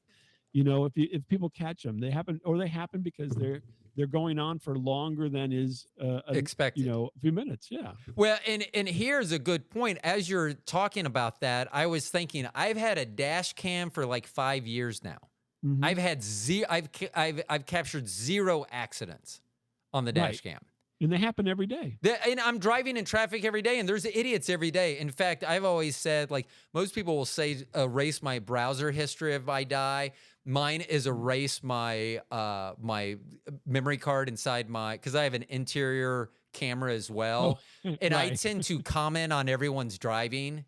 Right. Illegal lane. So that way, if I die, at least the cops will know why I died up to their, illegal lane change, not paying attention, not maintaining. so I would do that. But when people push back and they're like, well, why don't we see it on video? It's like, I drive every day. And generally and my wife drives a half an hour, I think, almost a half an hour if traffic's bad each way from work every day. So that's an hour, 5 days a week. And she actually said she had just passed an accident. So she showed me this week, she actually brought the car in. A car went speeding by her, and then when she caught up later, there was a big accident, and that car was involved in it. So that was caught, but yeah, I mean, I've never caught an accident. I've never even caught a fender bender, like just someone just tapping someone. And I have a dash cam, and it's going every single day. So that's all the time. That's my counter to them. Is that this stuff I don't think is happening all the time, and it's happening at a speed at which we're not accustomed. And here's one of my things also, when you hear kind of like scientists, whoever's talking about it, and they say, well, that defies the laws of physics. Correct. Yeah. I'm always like, well, maybe we don't understand the laws of physics, or maybe the laws of physics are not the same in different universes, galaxies, or whatever, or galaxies. They expand. I mean, everything changes. That's why, to me, if a scientist says something like that, it tells me they're not following science, because science is not absolute. It's always changing, because we always learn more. And so the thing would be, yes, it defies the current laws of physics that we know, because we don't know all the laws of physics, right? We've just written down what we got. It's like, you make some notes or whatever. You're like, well, you wrote down notes for me. So that's what you know about me. That's not everything to know about me, and that's the way it is with science. And so, yeah, I mean, that would be like you doing something to me, going, well, none of my notes said that he was going to do that. I mean, yes, exactly. That's a great point. So again, but we love to, as humans, we love to think in absolutes, but there's nothing absolute. So I live in the St. Louis area, right? So you're in Kansas City, I'm in St. Louis. Just yesterday, in Alton, Illinois, which is in the metro area for St. Louis, a sinkhole opened up in the middle of a soccer field. During a game? No. Okay. Thankfully, it wasn't during a game, but it made news around here, right? But oh my gosh! And so what it is, it's mine subsidence. There's a bunch of mines underneath the St. Louis area because of mining activities back at turn of the century and so forth, and if it collapsed. But that blows people's mind, because it doesn't happen that long, and then they're like, the reality is we live over old mines that are constantly collapsing. It's just that one made it to the surface, and it made an impact because it was in a soccer field where my kids play soccer. Oh my gosh, the reality is there's a bunch of houses all over St. Louis that have mines underneath them that one day may just fall into them. But Yeah. no one thinks about that. Yeah. And it's known. It's a no. Some people know, and they're just not talking about it because it'll upset everybody. So, so I would say, going back to the alien question, some people know, but they're just not going to tell anybody about it. And that's just the way it goes. So, real quick, because I love to tell this story, I saw a UFO.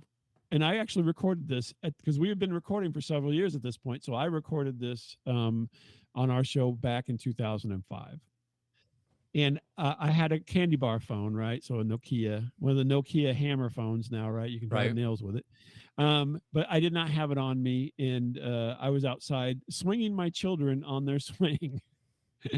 And at the time, my son was interested in airplanes, and a lot of airplanes would go overhead because we happened to be at the time in flight path for the airport, depending on which way the wind blew.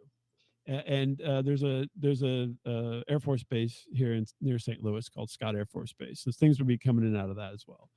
So every time a plane would go over, I'd point it out, and he's just a little tiny kid. I mean, he probably wasn't even 4 years old yet. And he would look at the thing. And so I'm swinging them and I'm looking at the sky, trying to catch airplanes and make mention, because this is something he enjoyed. So we're doing this, and I look in the corner of my eye. There is literally a ball, a metal ball, flying about the same height, it seemed like, as the airplanes. And it was to the southeast, and it was heading northwest in almost a straight line. And I caught it out of the corner of my eye, and I was frozen. I was just frozen watching this thing going in and out of the clouds. And it went overhead, and it went off in the distance. And probably within, I don't know, 10 or 15 seconds, it went from my field of view from one end to the other. But I saw it. It was a ball. It was a metal shiny ball. Have you ever seen the O'Hare incident? Yes, yeah. Was it because I think that was a ball or something they said, and then it punched up through the clouds? Because I don't remember. I'd have to look at that video again because I don't remember if they show the ball like really. They didn't show the ball. They just showed the hole in the cloud. The cloud. Okay, yeah. That's what I kind of remembered. So I was just one because that's not. I mean, still geographics really don't matter with this either. No, so it doesn't. Yeah. And this is 4:00 in the afternoon, right? And so it's daylight. It's bright, sunshiny day. I'm watching planes go overhead, for the time we were out there swinging, was probably maybe a half an hour, 45 minutes or something. And so my co-host is like, "Why didn't you take a picture?" And it's like, there was no time for me to do anything. All I could do was watch it, and my head was going, "What is this? What is this? What is this?" And I told my folks, and my father was like, "Oh, it was probably just an airplane." No, it was a ball. I saw the front of it. I saw the back of it. I saw it was round. I saw it was a ball. It said Spalding on the side of it. It didn't have any words on it. It wasn't pulling a banner that said, "Marry me, Margot," or anything like that. It was a ball, and it was zipping. And the thing was, it came from the direction of the Air Force Base and headed the northwest. Now, but it was weird. And I mean, and I totally, from when I was a kid, right? So you and I are not that far apart in age. And so when we were kids, I mean, if you caught some of these documentaries, it was always a cool thing because there wasn't many, and now there's this constant. But, so I've always been interested, never seen anything else. Right. But every time I talk to somebody, it's a daylight sighting. And I think maybe it may be a male female thing as well. Well, everybody tries to give me a reason why it's not real. Well, and when I was trying to deconstruct when you're talking, because I really never gave it any thought to day or night, but the biggest difference that you would have would be depth perception. The shadows, so that you could maybe see a shape better. And that's the whole thing with mine. If it would have been during the day, I don't know if anyone would have noticed it, because what we noticed was a bright light.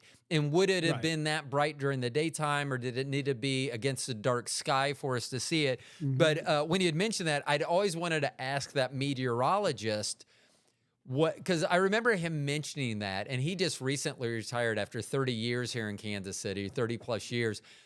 I would love to talk to him because there had to have been more than one time that they had to answer. That couldn't have been the only time in his 30-year career that he had to check in with, someone to see what's going on.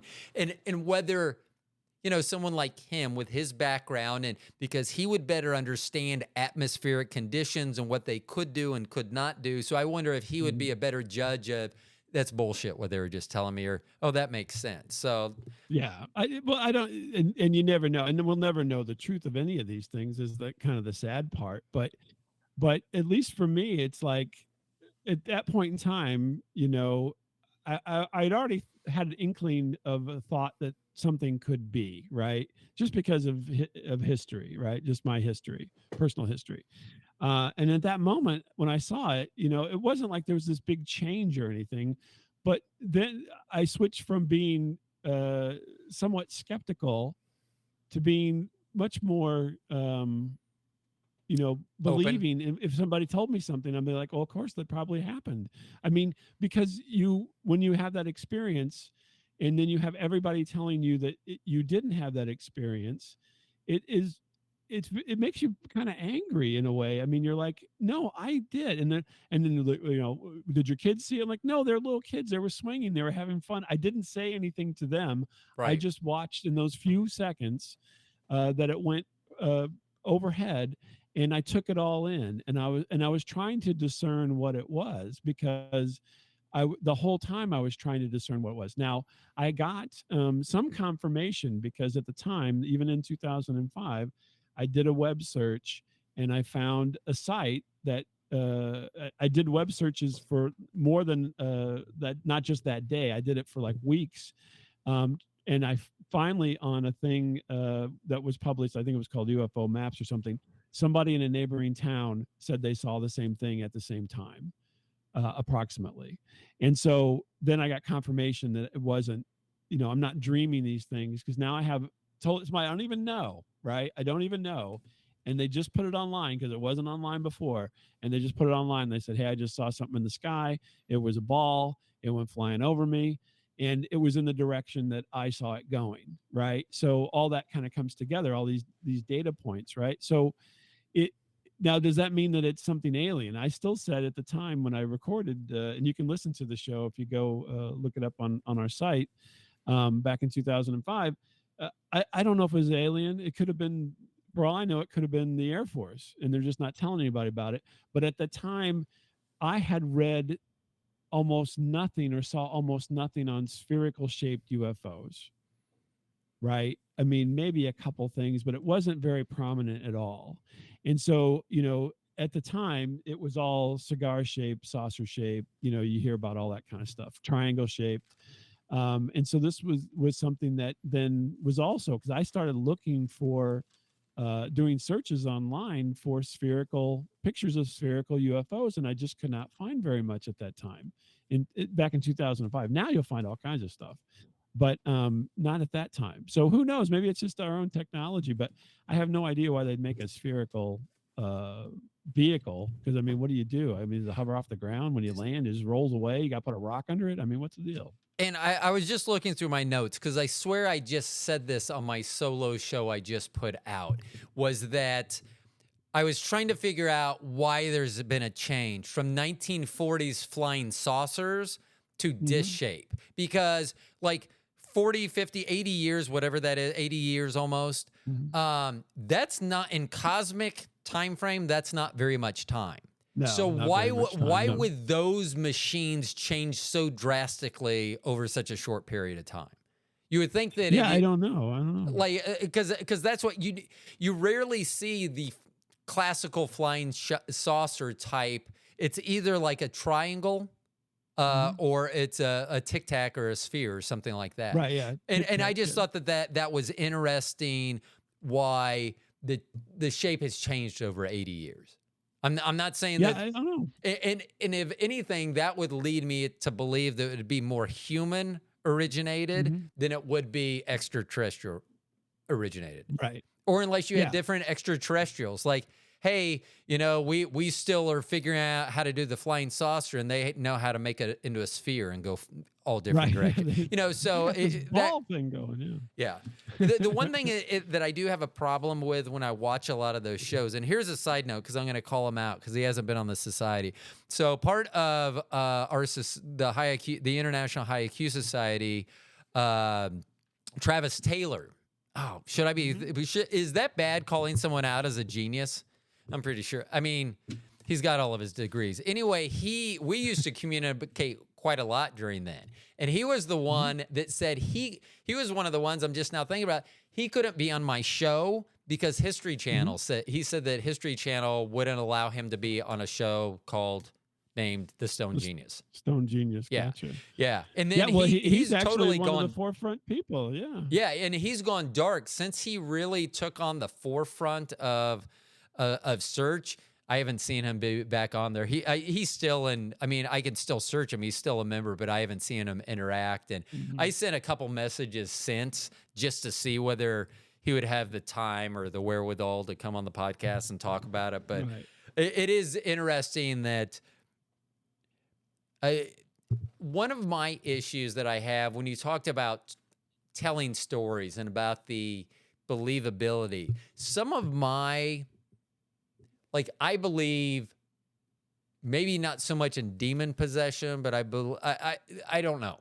So anyway, I was just always kind of open to that thing. And I was like, I wish I could hear a firsthand story. And then I did hear a firsthand story. And the firsthand story I heard it from was one of my wife's college friends who, as much as my wife or anyone else in the world, I would trust her word more than anything. She's a minister.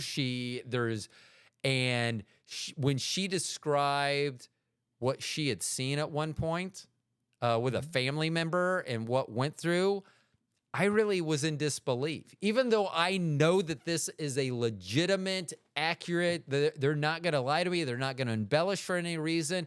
It was so fantastical, the story, that I feel like UFOs are kind of like that sometimes. That the more fantastical the story, if I told someone, when we lived out in a suburb called Olathe, I was out mowing one day, throwing the ball to the dog, I don't know, and they were having an air show at one of our southern suburbs at an airfield down there. And this was before the air show, so they were practicing. And I think, I don't remember, it was an F something. It was a fighter jet, and it came flying over, and it banked over my house because for the time to turn around, it takes them a long time. So he banked over my house. I could see his visor. I could see his helmet. I could see his mask on. I could see everything about him. That much detail. But I think that if I said I saw an alien like that, it would bring more disbelief. I almost feel like the less I saw, and that's why I always feel like when people poo-poo my story, I'm like, all I'm saying, it's a light. I'm telling you exactly what it did. You can find videos of it. I'm not saying anything. I'm just saying I've never seen anything move like that, ever. So yeah, interesting stuff, though. So as we were talking about all this alien stuff here, and as we're getting ready to wrap up, I made a note that if you come back on the podcast again, lead with aliens. Lead with aliens. Lead with aliens. I love to talk about the ideas of it and so forth. It's just but that's just because it's so deep in my personal history. I've always had an interest in that and conspiracies in general and so forth. And I don't believe all of them. And I think I'm have a healthy skepticism for a lot of this. But I think there comes a point, right? I mean, obviously, there is proof, far and wide that our government, United States government, has covered up things. Yeah. Right. More than once. And then whenever somebody comes out, and everybody's, poo-pooing it, somebody comes out with a new theory, they're like, oh, they can, no, there's no. Well, wait, you have all of this data that tells you that they do, because it's happened. It's documented. It's freely accessible, right? Because time has passed. What makes you think that they're not continuing to do that for other subjects or these new things? So, but you have to take, I mean, obviously you take everything with a grain of salt, but you can't approach it with, the wall up initially, because it's there. And people, I don't understand why people, um, go that route all the time. All your average folks will just be like, I don't believe that, because I just don't believe it, right? But I tell my kids, and this is one of those things that's going to get me in trouble later in life here. But I say, if you believe in God, you have to believe in Bigfoot, and you have to believe in flying saucers, and you have to believe in anything anybody tells you, because there's more proof for some of these other things than there is for God. Well, so it's an interesting thing as you're mentioning God here, that we go to I believe it's the largest, like I know it's the largest Methodist church in the United States. It's like 23,000 members. Okay. We joined it Gotcha. in '99 when it was a small church of about 10,000. And our pastor, he is great. And every summer he does like a revival series on something. Like last year, I think it was like about the lake, Jesus being around the lake and things like that. And for years I've said, because he always talks about how he's into astronomy. Like he has like this gigantic telescope and everything, and he is really into astronomy. So I've pitched aliens. Like the last few years, because I know him, we've interacted and stuff. He was like, I don't know. This coming Sunday in 4 days, aliens is what he's talking about. So he's been talking about the cosmos, because one of the things that I had commented to him is that a lot of people think that, I got to stop believing in God if there's aliens. I'm like, why would you have to do that? Because it's not mentioned in the Bible. But that's how my mom is. She goes, well, they're not mentioned in the Bible. Well, actually, they are. Ezekiel, well, I know that's what wheels within wheels. I know that's what I try to tell her. But yeah, she will. It's like it would break them. And my mom's 85, so she doesn't need anything broken at this point. But I mean, it's and I don't understand that. Like, why can't? Like, I swear that and I call it God because I grew up in a church. I was raised a Christian. That's just how I am. But I'm also, we'll term it the universe. And if it's some guy named Saul, then that's it too. Or if it's the wizard behind the curtain, I don't really give a shit. But there's no way, and my wife and I have talked about this. So I was quite the Lothario. I think my body count was near 700 before I met my wife. Oh my Lord. Yeah. But the day I met her, so I wasn't, she was already pregnant by the time she asked me how many people I had slept with. So I lied, and I thought she would know I was lying because I said less than 10. And I know that I'm very full of myself. I'm very vain, but I'm like thinking, you can look at this and tell that I've slept with more than 10 people. But whatever the case may be, but it got down to the point at the end where sometimes she would mention that. Like there was a TV show and they said something about body count, and she said something about my body count. I go, but the number's 0 after. I go, would you rather me if my number had been 0 before and then 2 after I met you, or 6 after I met you? Or wouldn't the 0 be better? And the other counter I had, which my wife, her quick wit has really, over the last 28 years, her humor has gotten very scathing. So something was mentioned about my body count, and I go, well, how many sexually transmitted diseases did you get from me? Because I don't have any. She doesn't have any. And she goes, 1. And I looked at her weird, and she goes, Morgan, which is our oldest daughter. Because once again, longest one night stand. So she goes, I was like, oh, that was a good answer, though. I mean, I should have used the snare drum for her joke like that. But I don't know where I was originally going with that. Who knows? But I mean. Well, we were talking about aliens in the church. Oh, yeah. So, but in the church, it's people, I don't understand why people can't. Oh, I know where I was going, because with God, there's no way. When I met my wife, literally every other girl disappeared. I don't find them. I'm not attracted. And it's nothing I'm doing. It's the grace of God. I swear, because I used to be a trainer with Sprint. And I would travel all over the country. I talked to other trainers, and a lot of them were single. I wasn't. And they'd be like, oh, I had this hot girl. I had this hot girl. And they'd always talk about all the good looking people they had in their class. And I'm like, I never had anyone that would be over a 5 in my class. And I think that God, I mean, because I was traveling all the time, I think that just God took that away. So I know that there is something. There's no way I end up with my wife. There's no way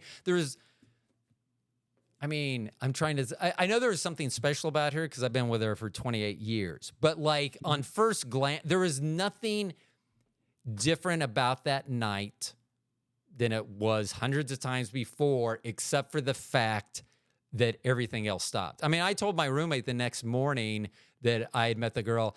I used to say I met the girl I was going to marry, but that probably wasn't my terminology. It's probably I met the girl I was going to spend the rest of my life with. I mean, I just knew. I mean, God, and it was funny because when my dad and my mom, they got married 10 months after they met, was married 59 years till my dad passed.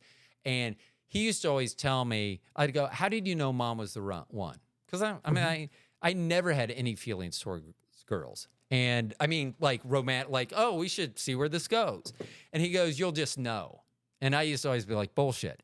But then I met Bobby, and I was like, I literally is like, I understand exactly what you mean. I mean, so I know that there's something out there, and that there's a God, there's a presence in the universe, there's a guy sitting in a computer running my simulation. There's something going on, but I don't think it should discount. If I believe in God, it doesn't mean I can't believe in aliens. And so I'm really glad that our pastor, I'm going to be interested to see, and actually I may send you the link. The service is online, and you could just, if you're interested, just to see what he has to say as a man, because I am very curious. He's never given me a hint or preview of what he thinks about aliens, whether he cares, whether he'll address biblically that they've been referenced in there before. So I'm very interested in seeing that, and I'm glad he's doing this. But I bet you there'll be people that will leave our church because of this. Well, that's terrible. But I mean, you always have to have an open mind. I think you don't have to agree with everybody, but you certainly should listen to what they have to say. Yeah, I totally agree. Okay, let's see. I'm going to jump to my last question here. Sure. And you were talking about every 5 years you're kind of reassessing where you're at, and do you continue to do this? Do you have an exit strategy? Whenever you get to the 5 years, where there's this 5 years, next 5 years, 15 years down the line, do you know what your exit strategy? Have you already planned out your last show, or no, you haven't done any of that? Okay.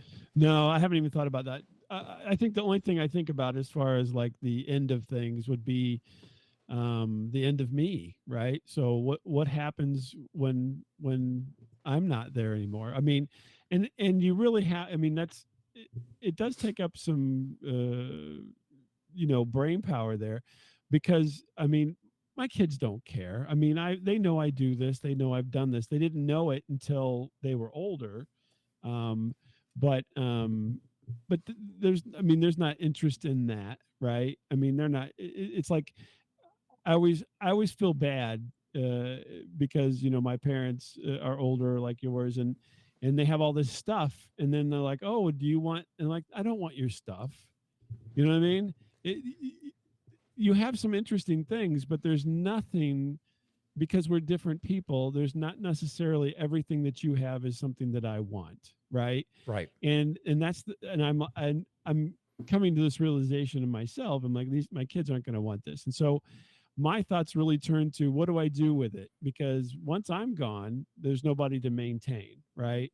And so how do I deal with that? And so I haven't come up with a really good, well, actually, I'll pitch this to you, because I used to be very secretive about everything. And I've gotten to the point now where I'm like, fuck it. If I have an idea, I'm just going to throw it out there. Maybe somebody can do something with it. I believe so. You and I are people who are early adopters in this age of technology, and we are progressing just like everybody is. My parents didn't do any of this kind of stuff, and we're the early adopters. So there needs to be something. Maybe there is, and I'm not aware of it. Maybe you'll enlighten me here. There needs to be something, kind of like the internet graveyard, where you can deposit all of your little creations for eternity. They do it with the graveyards, right? They do Yeah. it with your body. They say, oh, now, and reality is they don't last forever, but they last for a good long time, right? So there needs to be something that you can do and launch yourself into eternity. Because I mean, everything, there's all these annual renewals for everything and whatnot.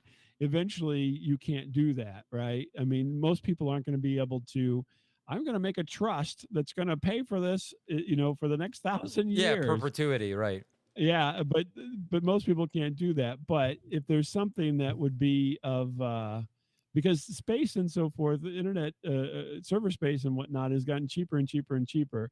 I think we're at the point now where we could this something like this could be launched, and you could take all of whatever creations you wanted to keep, you could take them and move them over and have them be there in what is, in legal terms, perpetuity, which, unlimited is not unlimited, so perpetuity is not perpetuity. Right. But I think that would be something that doesn't exist currently, that I think should exist, and I would love to see it happen, so that you can. I mean, I'm not talking like every one of your Facebook posts or every one of your Instagram posts. I'm talking about things that like this, that are there's some effort put into it, right? There's some joy in it. There's some entertainment in it, and it has some tangible. It takes up some tangible space. You know what I mean? As opposed to like me taking a picture of my lunch or something. Now, maybe somebody who loves taking pictures of the lunch and has done it for 25 years, and they want to have a book of all their lunch pictures. Fantastic. Then that becomes tangible, right? Right. I'm talking if it's just random and it's not really your interest, then it's just random. So anyway, that's my hope, and I think eventually something will come of that, and something will be available. And I don't know what it is yet, and I don't know where to get it, but I think it's inevitable, because we are getting to that point now where you have people who have done some things that they want to keep.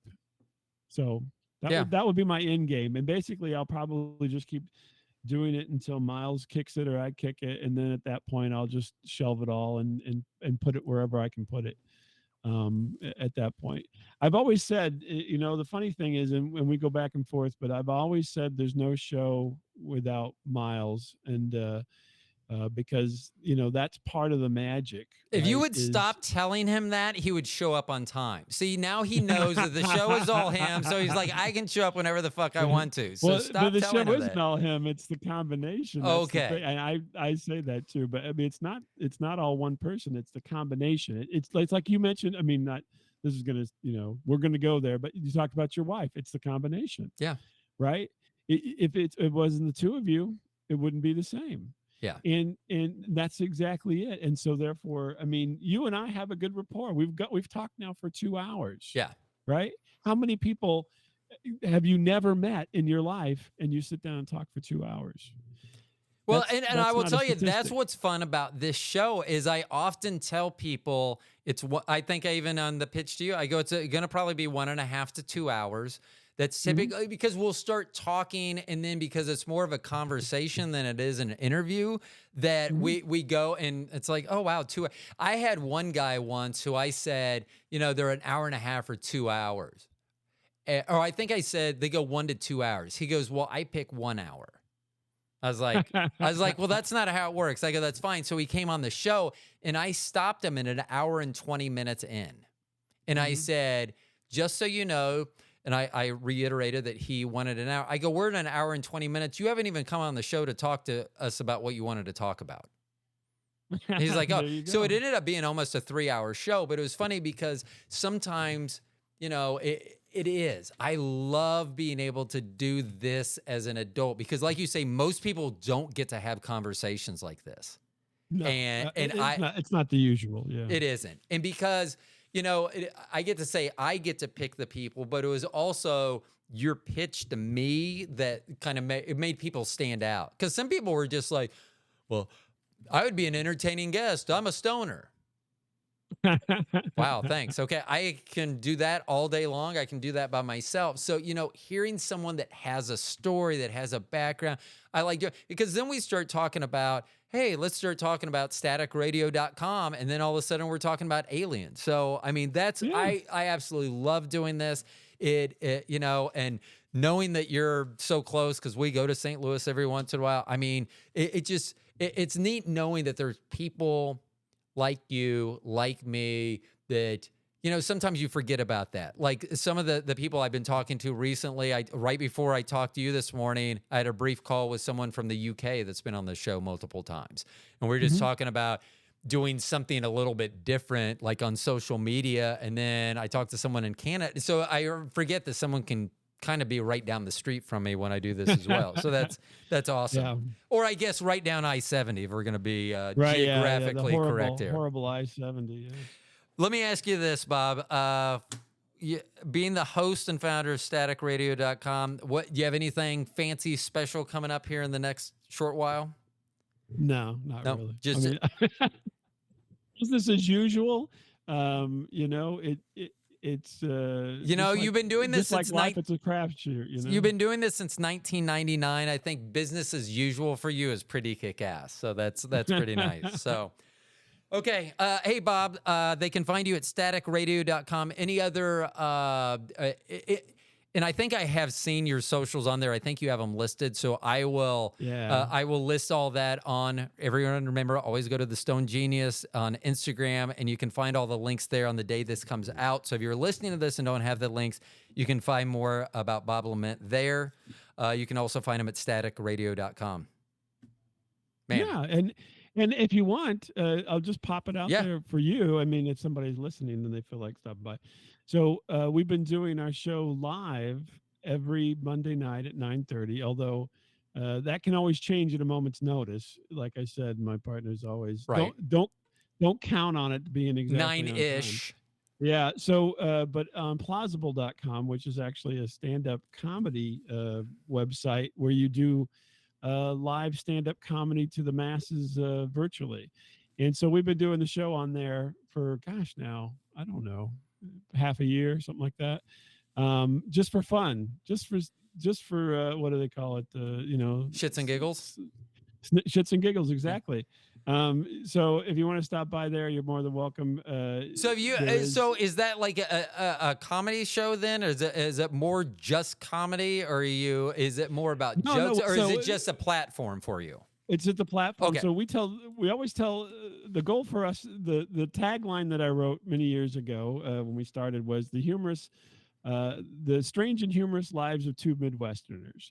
And each week we bring a story.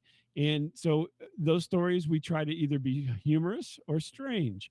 And so we tell stories each week. And so I tell a story, he tells a story, and then the mix of the two happens. So I'm always interjecting and he's always interjecting and so forth. And so that's the show. And that had been the show all the way back into college, where we just talked about what was happening. And typically they're mostly firsthand. There's rarely secondhand stories. It's all stuff that you've been, because, as a kid, I'm going to spin off a little bit here, but as a kid, you always hear kids, I'm so bored, right? It's so boring. It's not. You just have to pay attention. And if you pay attention, you'll realize that the world is actually, I mean, there's a lot of bad things, but there's a lot of really, really humorous things going on all around you all the time. And all you have to do is pay attention. And the joke between the two of us is, because COVID happened and I never left the house for a while like everybody else.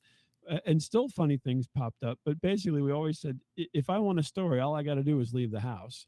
Yeah. Something's going to happen, and it will happen either to me or around me.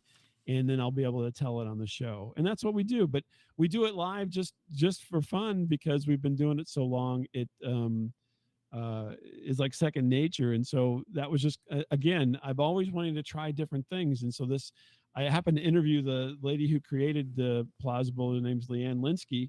And she's from Chicago, but living out west right now. But anyway, I thought, this is just fascinating. How can we come on there and do this? She's like, yeah, sure. So anyway, we've been doing this on Monday nights, and if you're in the audience, you can join in. And then typically, we tell our stories and do our bit, and then if anybody wants to talk about anything, we'll hear what they have to say. And but it usually we always kind of go for the humor. So, but it's not jokey, I'm not telling take my wife, please, or anything More like like an that. improv humor that you're working Oh, on. right, yeah. Okay. Okay. The tag that I think Leanne gave us was stream of conscious comedy, because most of the time we've never told these stories to each other because we don't talk about things ahead of time. It's all spur of the moment, off the cuff, and So who you don't knows where it's going to go. so you don't even have a theme. Like both of you are like No. it's just two different stories and you Two different guys stories. Okay. No, but that Yeah, but I mean, the funny thing is, half the time, I mean, so more times than not, our stories will be connected in theme, even though we don't have any preparation ahead of time. We don't know what each other's going to say. That's the fun part to me. And so, he's going to tell a story, and then I'm going to tell a story. And so this last time, both of our stories were about having to use the bathroom in an emergency kind of situation. And we didn't know that, but it both happened to us. And comedy ensues because that's just the way the world works, right? And even though there were different places at different times with different scenario scenes, it's still the common connector was we both had to take a piss, and there was no place to take a piss right then. And so then you have to figure the world out to fit what your needs. So anyway, it's just funny how things turn out that way, but the coincidences are just amazing. Yeah. On these things. So, but you have to listen, and you'll kind of get the hang of it. It sounds a little weird. But that seems fun too, because there have been times where I've sat down to do like a solo show, and I have all these unreleased shows, but it was funny. One day I did like 8 tries before the 9th one I finally got a show out, and like some of them were like 30 seconds long, and I'm like, I already fucked this up. Or some were like, I think the longest was like 9 minutes long. So I think I had done somewhere in the neighborhood of like 35 minutes before I ever even got my show. And so live would be scary, but it'd also be fun. I've tried stand up in front of live audience a couple times, and I'm more of a good in an improvisation situation than I am. I'm better at feeding off the room and what's going on and be able to use my quick wit than I am actually crafting. Trying to craft 3 minutes for an open mic night. I don't know how people do 1 hour specials. I honestly, I don't. It's not. Yeah. Miles is much more jokey than I am. I'm definitely just off the cuff. Right. Let's, talk about stuff. That's cool. Bob, thank you so much for being on. Yeah. Really thanks for having me. It was awesome. So I hope that you'll come back again someday, because who knows? There may be an alien invasion between now and then. There may be more aliens to talk about, because I love aliens. We didn't even get into the paranormal, so we can talk about that too. So. Oh, that would be fun. Yeah. So I have, there was a group out of Wisconsin that's been on Phantom Paranormal, and they were doing a whole tour out west, and they were supposed to stop in Kansas City and do it live, and something came up and they had to go back home. But they do stuff here regionally. I've always wanted to do a live show or record live with them, like actually when they're actually like experiencing a haunting. I don't even know what they do. I don't know. Experience probably not the right word, but paranormal stuff. Yeah, I'm totally into that as well. So yeah, it's just fascinating. Yeah, the thing is, unfortunately, because of the humor aspect of things, is a lot of times. I'm snarky, right? So I always have to interject that in there because that's just kind of the personality. And so I actually do a thing. I did a thing last year, and I still have it going on. It's called Everywhere is Haunted. It's a website. If you go to it, there's a bunch of little YouTube videos and so forth. But it actually is kind of anti-ghost hunting in a way, because I'm like, if it spurred from a conversation I was having with some friends over lunch, and we were talking about this, and they're always saying, well, everybody loves to lean into, well, somebody died here, or something terrible happened here, or those kind of things. And I'm like, if that's the case, everywhere is haunted. A squirrel has died somewhere all over the place. Insects have died everywhere. And so I came up with this, and I thought it was such a good name, Everywhere is Haunted, that I got the URL, and then I think, okay, now I got to do something with it. It's again these creative urges.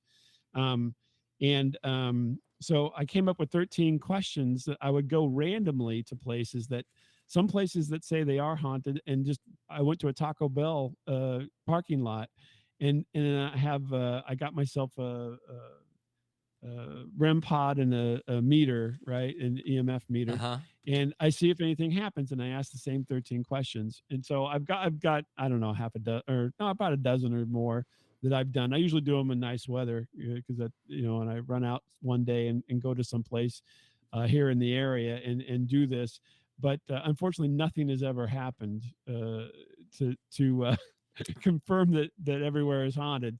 So maybe I should do another show called Nowhere is Haunted. But See, and that's a weird one that, like, that's something I don't believe in, which is kind of strange. Like, I had someone on that believes that uh, uh, you can be contacted, the dead can contact you. right. Mm-hmm. And sometimes I feel like I've done enough shows. I just need to let my I have enough guests I could go back to or find that if I piss one off.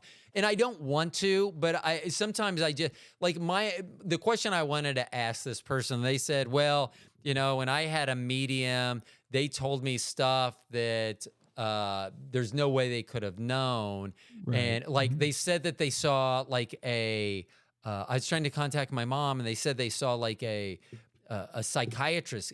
They said they saw a couch. Well, my mom was a psychiatrist, so she had a couch in there. And my thing is, if they can communicate from beyond the grave, why don't they just fucking use words? Right. Exactly. I mean, exactly. why are we playing charades from the afterlife? That doesn't make any Good question. Yeah. So I mean, but that's where I'm like, kind of like, if they said, oh well, they said this and they verbalize it, I would be like, I'm on board. But I don't understand the charades part of it. That seems like they're trying to make something that doesn't exist more palatable by saying, well, we can kind of communicate, but we can't fully communicate. Because then if we could fully communicate with them, then they'd be like, well, ask them what I should have for dinner tonight. And they would expect an answer. So I think that they have to have this gray area, or it's no area at all. And then that's the scammers get in and leading the witness and all that kind of stuff happens because, I'm with you on that. But, and we'll say this, I won't get into this because we'll save it maybe for next time. Yeah. But I have had experiences that are very convincing, kind of like the UFO experience. With a medium? Really, really. No, I don't. I'm not going to go to a medium. I'm with you. Basically, if there's something that's going to be happening, it should be happening to me, not through somebody else. And so, I'd not. I mean, I would talk to them and ask them questions, but I'm not. I'm like you. I'm very, very skeptical because there's nothing concrete, right? If they could say something that was super concrete, here is my my grandma's social or something. Only one person. Well, Houdini did it, right? He had a secret word with his wife, and he's like, if you go to these things and I'm going to give you this, sounds Pee Wee Herman now, secret word, but anyway, secret word, and then if they say it, then it's me, and it never happened, right? So there is information that would be very, very secret that only you and your spouse might know, or you and somebody you're very close with. But all this leading stuff is all BS, and they're just trying to take your money. And the other thing is, anytime there's money involved, right, it's skewed. Yeah. Forget it. Yeah. You can't. It has to be a no money situation.